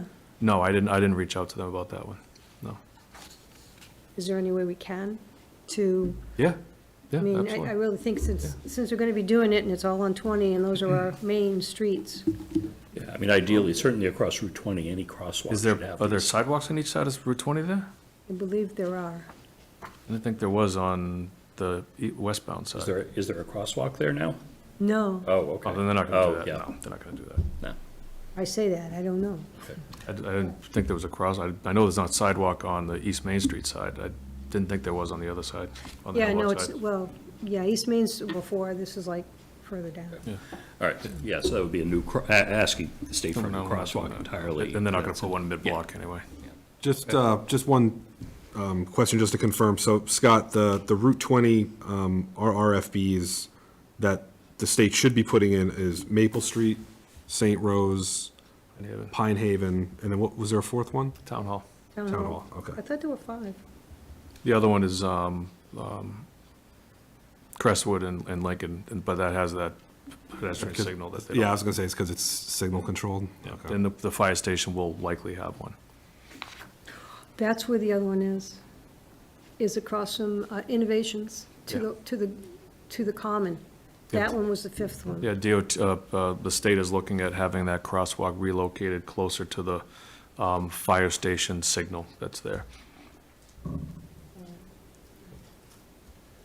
Great. All right, so back to this. To complete the project, as we've discussed, with the granite curbing, you're asking for $43,000 of additional ARPA funds. Earlier today, I sent around the updated breakdown of what's available. We have $649,450 total left of ARPA funds. Everyone has in their budget, if you will, anywhere from $106,000 to $130,000 or so, $155,000. Julianne is the best saver among the group. So we certainly have sufficient funding for this. We are talking about additional projects. I know we'll be talking to you about sidewalks in the near future. That's probably the biggest item outstanding. We have the funds for this. If we're in agreement, we would just want to split this 43,000 5 ways, and I'm kind of torn on the extra cost. Just with, I get the durability concern, but sidewalks are expensive, right? We're going to be talking about that in a future meeting. Is it something where we maybe make a little bit of a sacrifice here and have that money put into sidewalk construction? so you do the poured concrete instead Right. of the granite. So we'd have to allocate another, $6,000 or $7,000, something like that, Yeah, so we, instead of 43. yeah, so if we're 43 short and you pull out $30,000 for granite, because there's gonna be a little bit of cement concrete, that leaves 13,000. I have 7,000 in the operating budget, so $5,000. Just as a reminder, and thank you, Mike, that's helpful. The sidewalks that I expect to get, and I'll give you an update on that shortly. Downtown, again, Gale, Monroe, South Street, all cement concrete, all granite curbing. So those numbers are gonna probably be shocking when you see them. Well, I still think we should do the granite curbing for the cost. I agree. Okay, granite, Granite. okay. Can I just ask a question to make you feel a little better? $36,000 we're talking about for the granite? How many inches of sidewalk does $36,000 buy? With granite curbing, not much. It's just an inch of sidewalk. It sounds like a majority of the board is interested in spending the money on the granite. But you're not gonna, won't need all 48, because you are gonna make a couple of adjustments, right? Because we talked about that. Yeah, we can, so if 43,000, I have 7 on my operating budget, so if you bring that down to, 36,000 of additional funds, Okay. or you can even do 35, so it's easily divisible. So you had put aside 7,000 for doing another RRFB in addition to this set? In the operating budget, Okay, correct? so by using that, we're making the conscious decision that we're not going to, we haven't talked about where that would be. but we're making a conscious decision to not do another RRFB For now. for now. Right, in this year's operating budget, we would not do another one. So the motion, are we changing that amount? Instead of 43,000 to 36,000, if we're all comfortable doing that. 35, Could you you repeat the said. last thing you said, Mitch? That Scott is talking about as a way of reducing the amount of money to allocate tonight. He's talking about taking $7,000 that he would use to buy another RRFB, something separate from our list, and put an eighth one in somewhere to be determined out of your operating budget, and put that money instead towards this project. We'd still be installing 7 RFBs, but in theory, we could have installed an eighth. Right, or we could reduce the request down to 7 as opposed to 43 and cover that shortfall with ARPA and still get 8. Or am I wrong? I missed, so it would be reducing down from 43 down to 36, And this, and we would cover it with a granite, which is Yeah. by consensus what we're doing. Or we could put in 43, you would still have enough money for one additional right. RFB. Right, and in the operating budget, it's identified as, I think, enhanced traffic signage or something to that effect, so not tied to RFBs. We do have requests for motion-activated LED traffic, speed limit signs, those are $2,500 each, so 7,000 goes pretty quick. So Okay. in the event that the 43 was too much, we can utilize $7,000 of operating budget and 36,000 Okay. of ARPA. My preference would be to allocate 43 rather than 36 and not constrain his operating budget of what he put in for town meeting. So we'd have that flexibility as those requests come in, my opinion. And then you can, I mean, if you can shave some down, you'll shave some down, right? Because you got pricing already. Yeah, I got hard pricing that's based on quantities, so if the quantities are under, we spend less, which is good. So,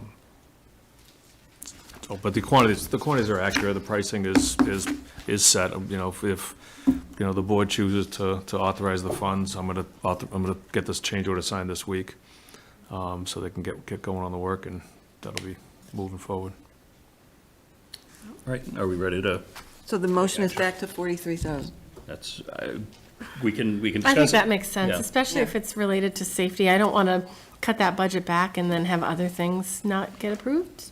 Well, it's not, I mean, the Not approved, poured but concrete they is can't- just as safe. I'm firm that I think granite is the right solution for this, but I don't want Scott to have to say no to other safety enhancing projects that are going to come up for that $7,000 difference.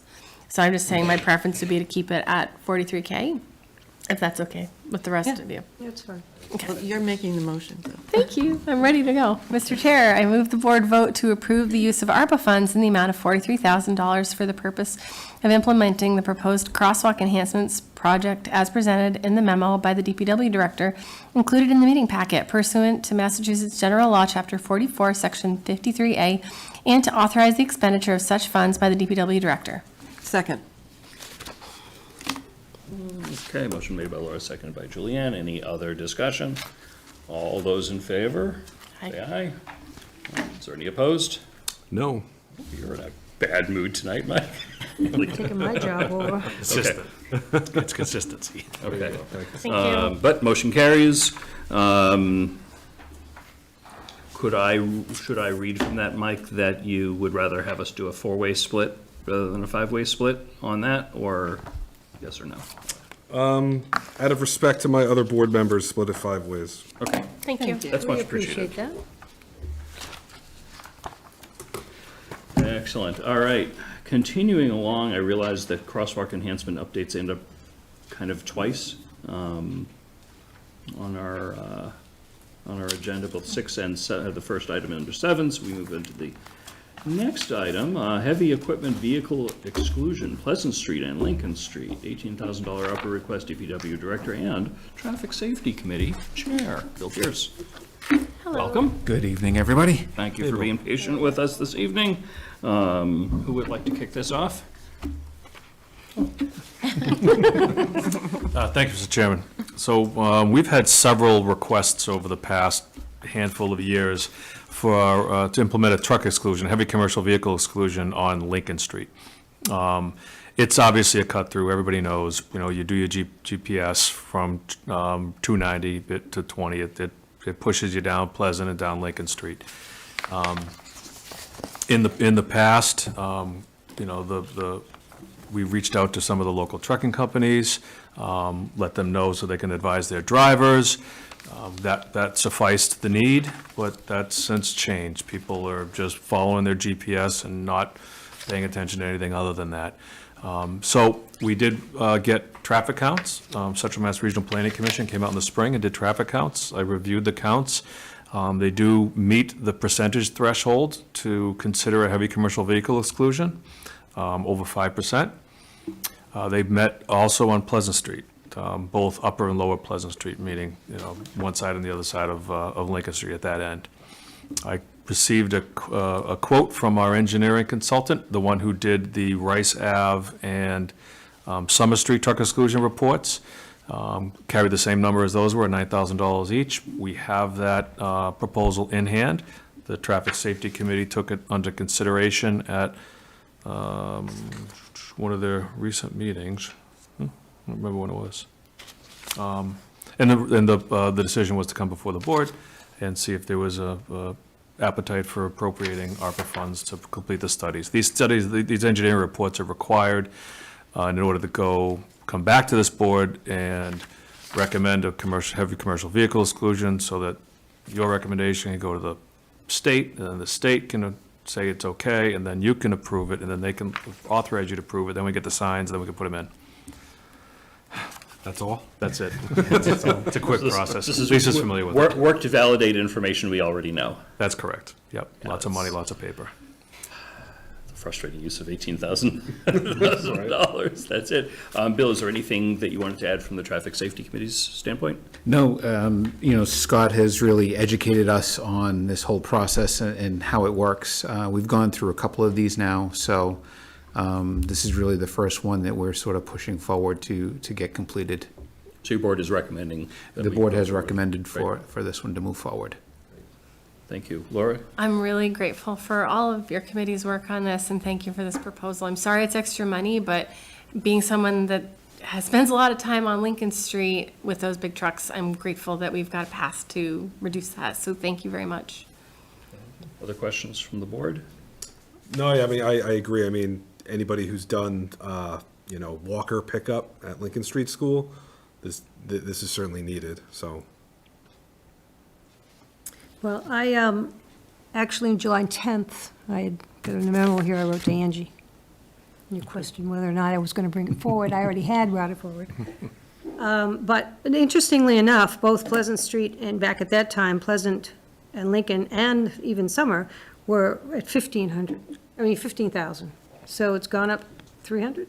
3,000. 3,000? How come? What was the difference? There were, Rice and Summer, I believe, were $9,000 each for the reports. I may be mistaken. If you have actual numbers in front of you from those proposals, then you may be correct. Okay. My recollection was they were $9,000 each. The Summer Street and Rice Ave reports, I think, shed a lot of light on the community and how complicated truck exclusion can be. Pleasant and Lincoln are about as easy as you can get. Just stay on Church, stay on West Main Street. You get something like Summer Street, and it snowballs into Main Street intersection, Brigham Street, Davis. I mean, all of a sudden, trucks are going all sorts of different locations, and I think the Traffic Safety Committee and a lot of the residents who are interested in those truck exclusions saw that it's not always as easy as we'd like. Well, no, but you are going to bring those forward to us because we haven't really had a discussion on those other streets. No. So I will say that the Traffic Safety Committee voted not to recommend the Summer Street one, primarily because what that would do is that would then force trucks coming up South Street to have to try to make a right-hand turn onto Route 20 from South Street. That would require an 18-wheeler to have to be in the left-hand lane in order to make a right-hand turn, which we believe would cause more problems than allowing that truck exclusion. Well, they make those turns now, so why would that change? They don't make that turn now. That's why they go down Summer Street. No. All I don't trucks go always down Summer Summer Street. Street? They pretty much all do. I don't believe that. And the state has to make sure that when they make an intersection, that it's usable. Now, It- we did have the Chief Liver talk about it when he was still on that board, and he said, no, they can make those turns. Tractor trailers can make that turn, you are correct. The tractor trailer in the right-hand lane needs to veer off into the left-hand, left turn lane and go 2 lanes over onto the double yellow center line in order to take that right. Part of the engineering study that was done was putting the WB 50 turning template on that intersection, so you're correct, it will fit. It takes 4 lanes. If that tractor, it takes 4 lanes. There are 4 for lanes him to there? make the turn. Yes, there's 2 lanes on South Street that are both left-hand lanes. The right-hand one is a right-hand turn also. And there's 2 lanes on Main Street going eastbound. The tractor trailer takes all 4. So yes, it can, and that is compliant with Mass DOT's design standards. But again, if a tractor trailer is sitting there and he needs to take that right, he's got to wait until the left-hand lane queue is cleared and then turn into the left lane, which is going to be problematic when it comes to traffic at that intersection. The other alternative is that trucks would see that difficulty and end up going up Brigham Street. Well, I mean, we're supposing what they're going to do for driving. I do know that Summer Street at the intersection at 20 is not big enough for 2 vehicles to pass. I don't want to get too far into a different project than what's before us and on the agenda tonight. I don't mind talking about it in the future. My suggestion, Lisa, if you want this board to consider overriding traffic safety, we have the authority to do that. Request that as an agenda item, and then we can get all the supplemental materials. We can, if your meetings were recorded, we can watch your meetings and be fully educated and I would come to a decision I would on like that. to do that. Yeah, that's fine. Do me a favor, if you can, just send an email, just to make sure that gets onto Okay. an agenda, but I know Linda is making note of it now. And we'll coordinate a time to come and talk about Sure. Okay, all these right things then. again. So I was the one who put the 18 on there, unless it's less, in which case, if it's 15, I'd love it. Sounds like it's 18. Well, there's 2 documents that say I that. have a proposal here in front of me from Weston and Sampson dated July 31st, 2024, for $18,000. Okay, so that was after this, because I did July 10th, so. All right. It's already been allocated anyway. That's right, you actually put in 30,000 in your budget for that, so. No, twice. It's 180. It's 18. If you look online, heavy commercial vehicle exclusion, oh, there's 30. Yeah, Where's the 18 one? What's the other one? Hang on. I don't see any item that's exactly 18,000 on the list. Oh, I crossed it out and put 18. So that means there's more money, yay! So we'll be using 18 of the 30. Yes, indeed. Okay, so Lisa's footing the bill on this one. I am, and I want to be thanked for that, so Thank you very much. All the right, change, people are going to be saying, oh, good girl, instead of, we don't like you. okay. my motion. With that, would someone like to make a motion, Lisa? Oh, well, maybe. I move the board to approve the use of ARPA funds in the amount of $18,000 for the purpose of preparing an engineering study for heavy commercial vehicle exclusion on Lincoln Street and Pleasant Street, as presented in the memo by the DPW director, included in the meeting packet pursuant to Massachusetts General Law, Chapter 44, Section 53A, and to authorize the expenditure of such funds by the DPW director. Second. Okay, motion made by Lisa, seconded by Mike. Any other discussion? All those in favor, say. Aye. Aye, I see that as unanimous. And that will be coming out of Lisa's quote-unquote budget. I still don't have a better name for that, but that was on Lisa's original list, so that is appreciated. While we have you here, Scott, could you give us a general update? I know sidewalks are not formally on the agenda, but we're anxious if you could give us a rough schedule as to when we'll be able to talk about that. Happy to do it. Great. So July 15th was the select board meeting where you approved and allocated the funds. July 16th, we engaged our engineering consultant to go out and do the survey work. We gave them a prioritization to do the work. Hudson Street, Gale Monroe Summer, and then Allen, and finally Maple. The expectation was, I'm pretty confident Allen needs easements.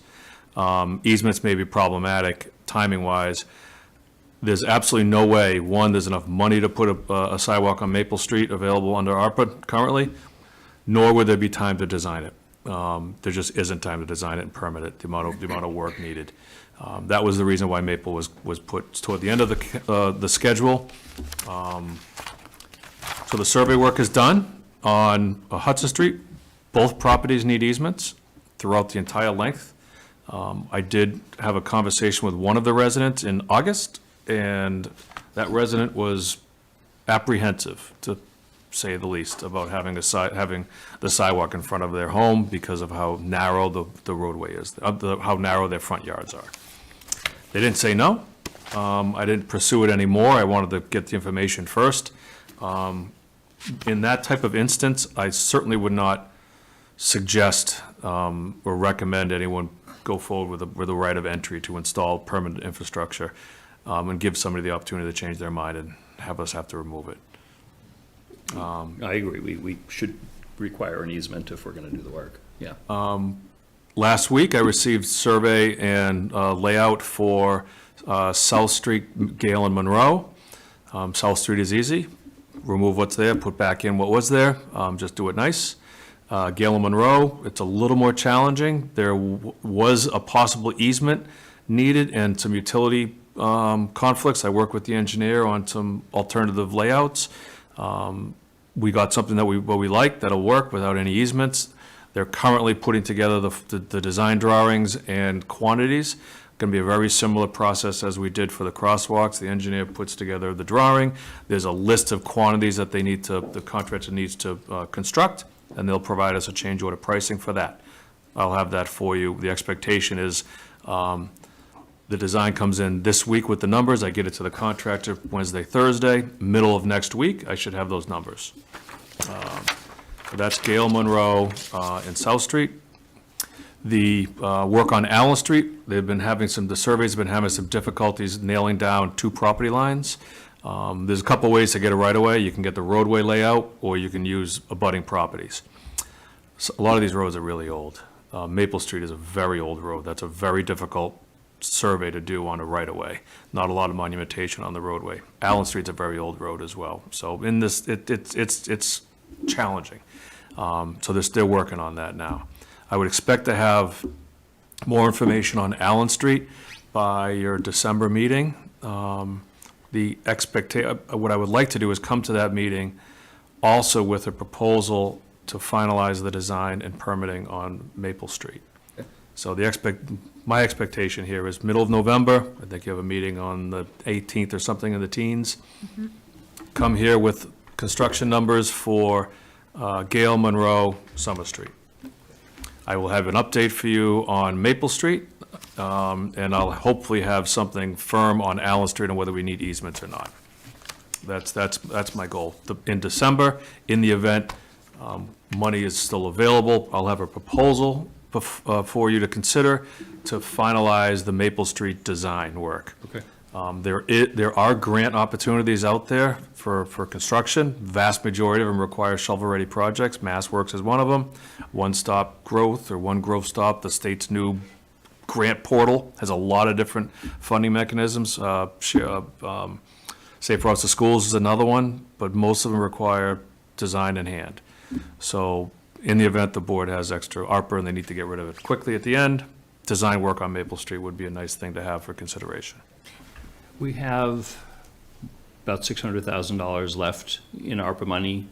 Are you implying that the sidewalk on Maple, the $600,000 would be insufficient for that? I know you don't have the prices yet. There's absolutely no way that Maple Street sidewalk could be constructed for $600,000. No, but the design. Oh, the design, yes, Yeah. yes, absolutely, yeah. But my crystal ball says we go forward with Gale and Monroe.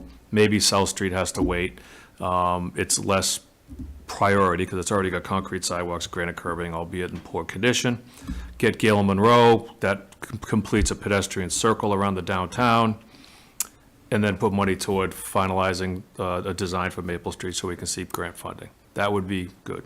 And you think Gale and Monroe are within the shooting range of ARPA? I what we believe have? so. I Okay. believe so, yeah. In Hudson, back to that, we just need to figure out easement, yes or no. It's just, if that's a tiny little strip, the construction part of that is not that much, I assume. Right. It's a matter of Yeah. speaking to the residents and seeing if they're willing to do that. Okay. I don't know if, yeah. Aren't people walking on their property anyway? Yeah, I probably. mean, there seems to be a path that's, Yeah. Hudson. Yeah, yeah. I mean, the resident was very, very nice. I mean, they were, yeah. you know, they weren't rude or demanding or belligerent, but they didn't seem to be in favor. Maybe that's something that maybe the new town administrator or the current interim can reach out and see, because I'd love to get, that's just, it's so silly, honestly, that there's no sidewalk for this little, what's it, Yeah. like 50 feet? Yeah, yeah, yeah. 2 houses, just Yeah. 2 houses. That's Yeah. it. Lisa?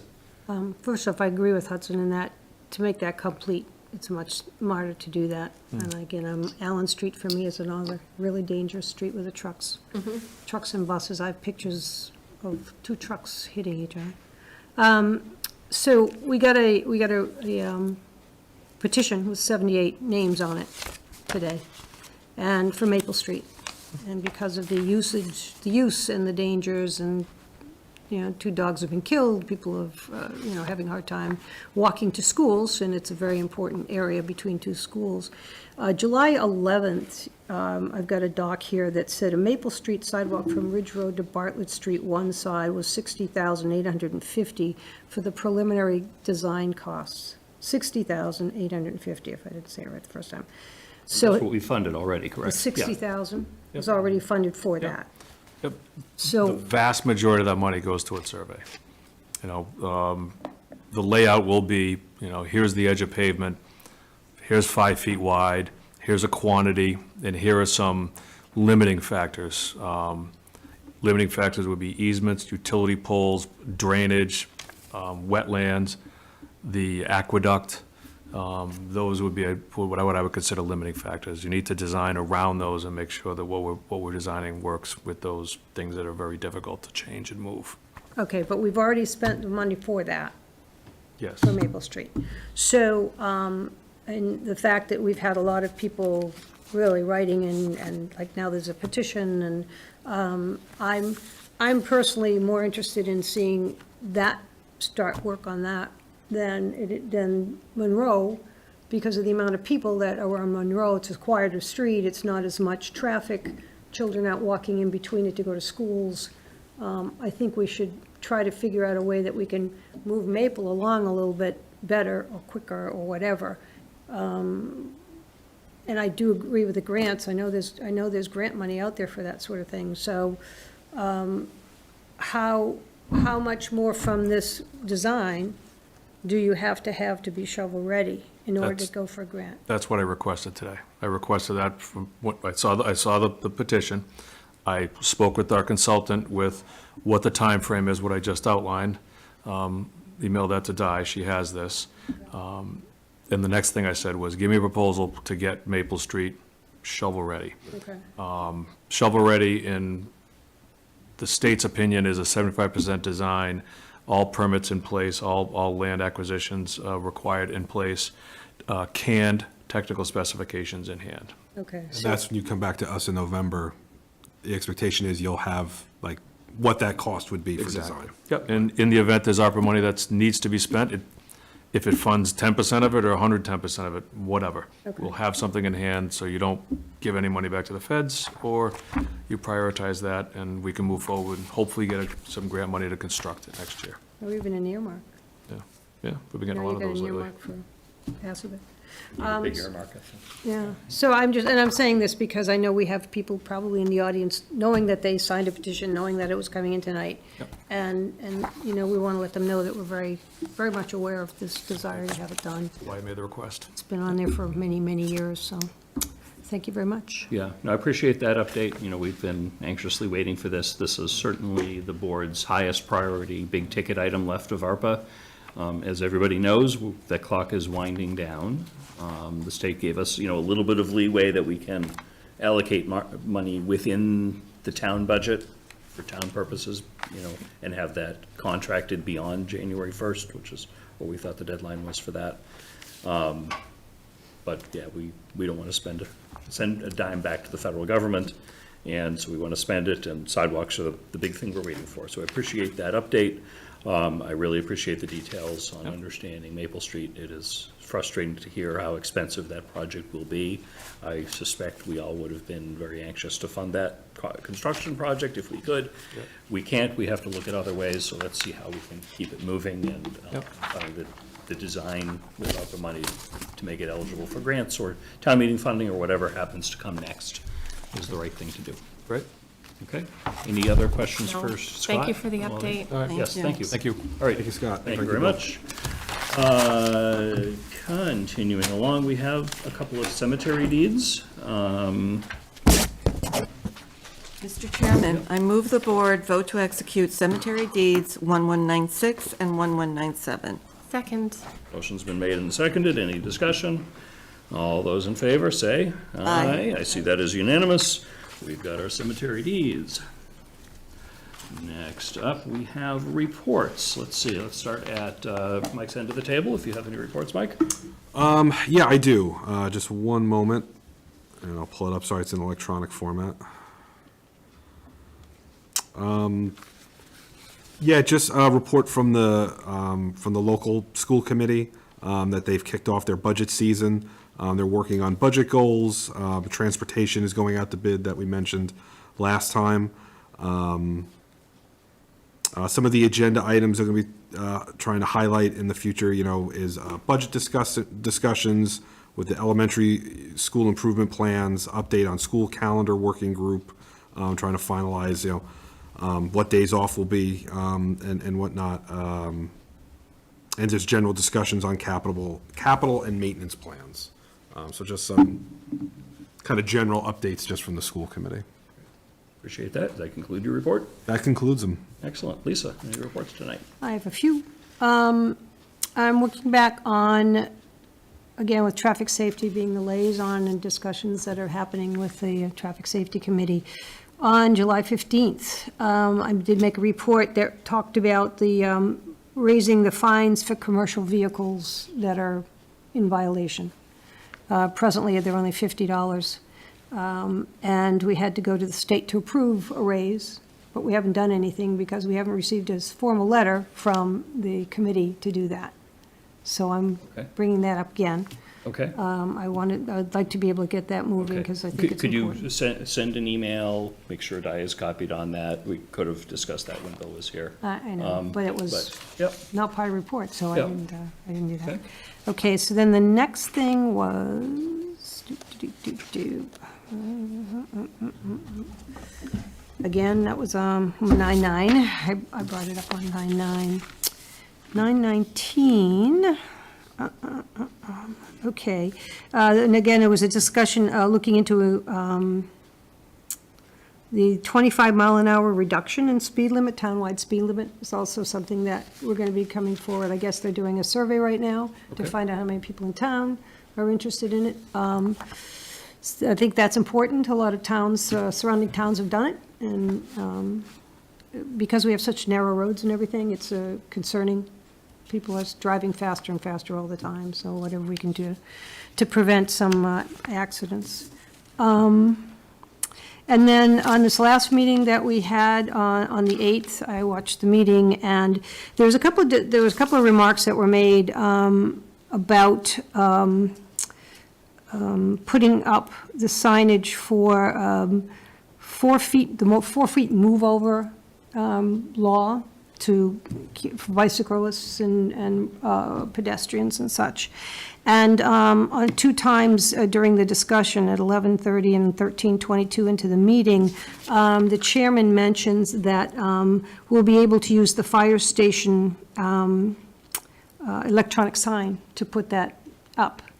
And I was a little surprised because No fire station there electronic is no sign. fire station electric sign. It's under, it's, Yeah. here's the decision made by the ZBA that they Yeah, didn't, no, they didn't get it. yeah, it's been removed from the project Okay, entirely. so I just want to put that out there, because it was literally the 8th when they discussed it, and I'm like, bad, it's not true, so. Right, yeah. We do have, let's see. Talked about the 25. The J-brake signs, actually up under the J-brake sign saying fines up to $300, which is nice. There's also some signage for no parking on Lyman Street at the corner of Lyman and Bartlett, or starting there, because a resident had come forward and asked about that. I don't know that either one of these had come to our board for it, but nevertheless, they're being done. And I guess that concludes my reports. Lisa, Julianne, any reports tonight? No report. Good. All right, any reports tonight? Thank you. I wanted to thank the Community Affairs Committee for hosting the Pumpkin Jack-o'-lantern Stroll. It was awesome. We have some very creative members in our community. If you would like to vote, you can go onto the Community Affairs page and pick your favorite. It's hard. But thank you for that. I wanted to mention that Wreaths Across America is still taking donations for wreaths. So if you or anybody in the community is interested in that, you can participate in that still. They're also looking for volunteers to help place the wreaths. I know that there's been a lot of community groups that have already volunteered. I wanted to let folks know that Scouting for Food is coming up. November 7th, they'll be handing out the flyers, and then the following weekend, the Scouts will be picking up the food, and they'll be making those donations to the food pantry. This is the largest food collection event of the year for us, so your donations are appreciated. And then that concludes my report. Thanks, Laura. I was also able to, I didn't think I'd be able to attend the Jack-o'-lantern Stroll, but I was able to stop by for a few minutes, and it was pretty cool. It was a really well-attended event. The Community Affairs Committee continues to astound me Yeah. with the number of events they do throughout the year, and they have several other things, obviously over the next couple of months into the holiday season. Today, as I learned from the, I think it was the police station Facebook page, today is First Responder Day, so thank you very much to our first responders for all the work they do. Back to the Halloween theme, the Northborough Arts Council is doing a Halloween decorating contest. My house might be on the list. If you want to go ahead and vote for it, that's okay, but I won't actually say the address publicly. But honestly, I lost last year, and other houses are great. We have our usual horse and carriage with a couple of extra eccentric things for the political season this year would make it kind of fun, but it's a fun thing, and I appreciate the Arts Council's work in doing that, and it's a minor fundraiser for them also. And just general, I want to wish the entire community a safe and happy Halloween. Those who partake in trick-or-treating, or those who are encourage people to come to their houses, have fun, eat some good candy or whatever other things you tend to enjoy, and have a great time. That ends my report. I missed one. Oh, sure. Sorry, I also wanted to say thank you to Northborough Recreation for the scarecrows. If you have a minute to drive by the park at 135, the scarecrows are also amazing. Great. So, Diane, did you sorry have any about that. reports tonight? I have no report tonight. Okay. That concludes reports. Next up, future agenda items. This, as a reminder, is here for anyone to request any future agenda items or talk about anything that's on our upcoming items list. Does anyone have anything to discuss tonight? Julianne? So it looks like, I think sooner rather than later, after the national election, we should talk about moving the voting. Yep. And how we're polling going places, to do that. Yeah, I know there were some staff level discussions back a couple of months ago. Town clerk and police chief and others have been working very hard look at that, to look at recent elections. I will encourage anyone watching to take advantage of early voting. Yeah. Next Tuesday, there is no school, so the election won't interfere with school that day. But the more people that take advantage of early voting or mail-in voting, the fewer people that will go there, presumably at the May annual town election. There might not be time to, who knows about that? No decisions have been made on that. Certainly the date is set and there is school that day. The more people that don't, the better. And when Andy comes back, he'll be able to give us some detailed information about what percentage of voters are taking advantage of alternate voting methods. And it's very encouraging. Okay, and also, after hearing about the police station and the deferred maintenance, would it be a good idea to have a yearly report from our facilities manager, Sean Thompson? Yeah, I mean, it's, At some yeah, point? I think that's reasonable. That might be something to discuss with Steph when she's on board. By the way, Steph starts at our next meeting. Oh, wow. Yeah. Okay, and one other thing I do think we have to discuss is to get some clarity about traffic safety committee's responsibilities and ours, because as I recall, we are responsible for the highways and byways or something, right? So, Yeah. I don't know, did we give all of that responsibility to the traffic safety committee? I don't believe or- we formally delegated any responsibility that we have. I think we are still the roadway commissioners or whatever the state legal thing is. The antiquated. Yeah, so I think there are certain things that only the select board can decide. Highway traffic exclusion is certainly one of them. There are some things that I would guess the DPW director and the police chief have some minor authority on, to add an additional sign in a place that's already been set as a no parking zone, for example. Oh, right, That the traffic safety committee can simply ask for that to be done, but they don't have authority to declare an area a no parking zone, is my understanding. Okay. I hope that answers the question. Yeah, well, for example, I'd like a little more information and discussion on the truck restrictions on Summer and Rice. But I will review their committee meetings and that's, is that enough? Okay. That's it. Perfect. Lisa? I have been talking with Police Chief, Griffin? and, yes, Griffin. I want to call him Gibbons all the time. I don't know why I want to say that. It's got a G, I. Sorry, Brian. And we've been discussing for opera funding, the lights that have the speed limit sign as well as slow down, thank you, whatever. And so he set a list of streets that they were interested in putting them on. And so I'd like that to be one of the short future items, so that we can look that over and see what the costs are for that. Okay. Okay, can somebody make a note of that and ask Chief Griffin to provide us a memo with a request? And I might Okay. even say that those having messages, I think you can do different messages. That maybe the discussion of moving the 4 feet over might also be something that could be on there as a message. Perhaps? So Okay. it might be kill two birds with one stone.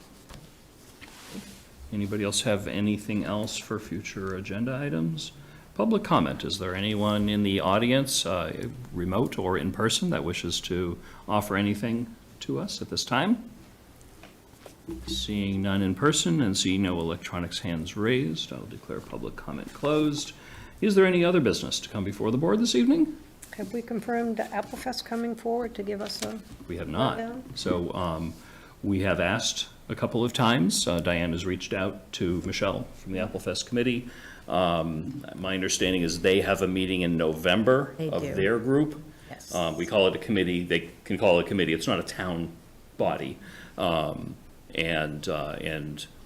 as a body, they want to decide whether they're going to join us. I have, as you can see on the upcoming meetings, we've penciled in Applefest discussion for November 18th. I am flexible if the Applefest committee is willing to join us and can't make November 18th, but could make, a meeting in December. December, I am fine with that. I think it's better to have that discussion with them than without them. They are an independent organization. We can't require them to attend. If they make the decision to not attend, then we will have a discussion on our own. There's certainly a lot of municipal things that the town does in support of Applefest. You know, police department provides a lot of detail and support. The fire department does, certainly for the fireworks and a lot of other things. DPW does an incredible amount of work. I think there's an opportunity for at least the board to learn more about Applefest from the town side. But my hope is the Applefest committee would be, eager participants in that discussion. And could we, excuse me, could we get a list of costs and everything, time and cost from all of our departments and everything that's used since, and I'd like it, if they don't want to come on the 18th, I'd like to talk about it on the 18th. Yeah, I think that would be appropriate for whenever we talk about it. As I said, it'll be the 18th. If they come back and say, no, we don't want to talk, we don't want to come to a meeting, I hope they don't say that, then yeah, we'll have that discussion and we'll seek those costs. I'm very curious. I mean, I don't know how much they get reimbursed for, like, with police details and things like that. I know from being on the Northborough Rotary, we do pay some money to the DPW for some of the work that they do on the street fair. I don't know how that works. I don't know how it works with the school department, for example. The school site is used for the whole fireworks extravaganza, and I don't know what the financial relationship is there. I think that's important for us to learn, and I'll just state my interest isn't to dramatically change Applefest, but it's such an important event for the community. It's core to the community. It's the most important event we have on an annual basis. I think the more we can understand it, the better, and make sure it continues for many, many, many years to come. Okay, thank you. Anything else? Okay.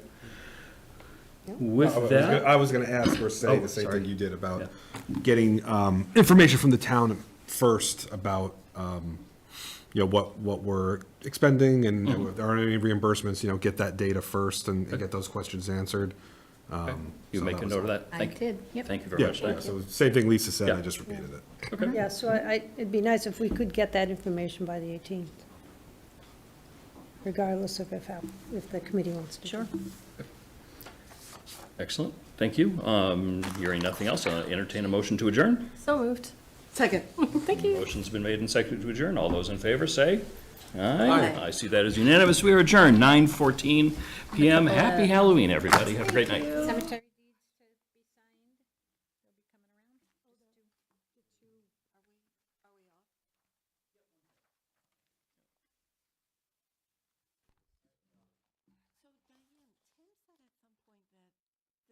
Doing the cemetery deeds like this is not necessary, that we don't have to vote up for those in public or something? Does anybody remember that? I don't remember that. I would love to get rid of it, but it is town property, and we are the keepers of the town property, and that's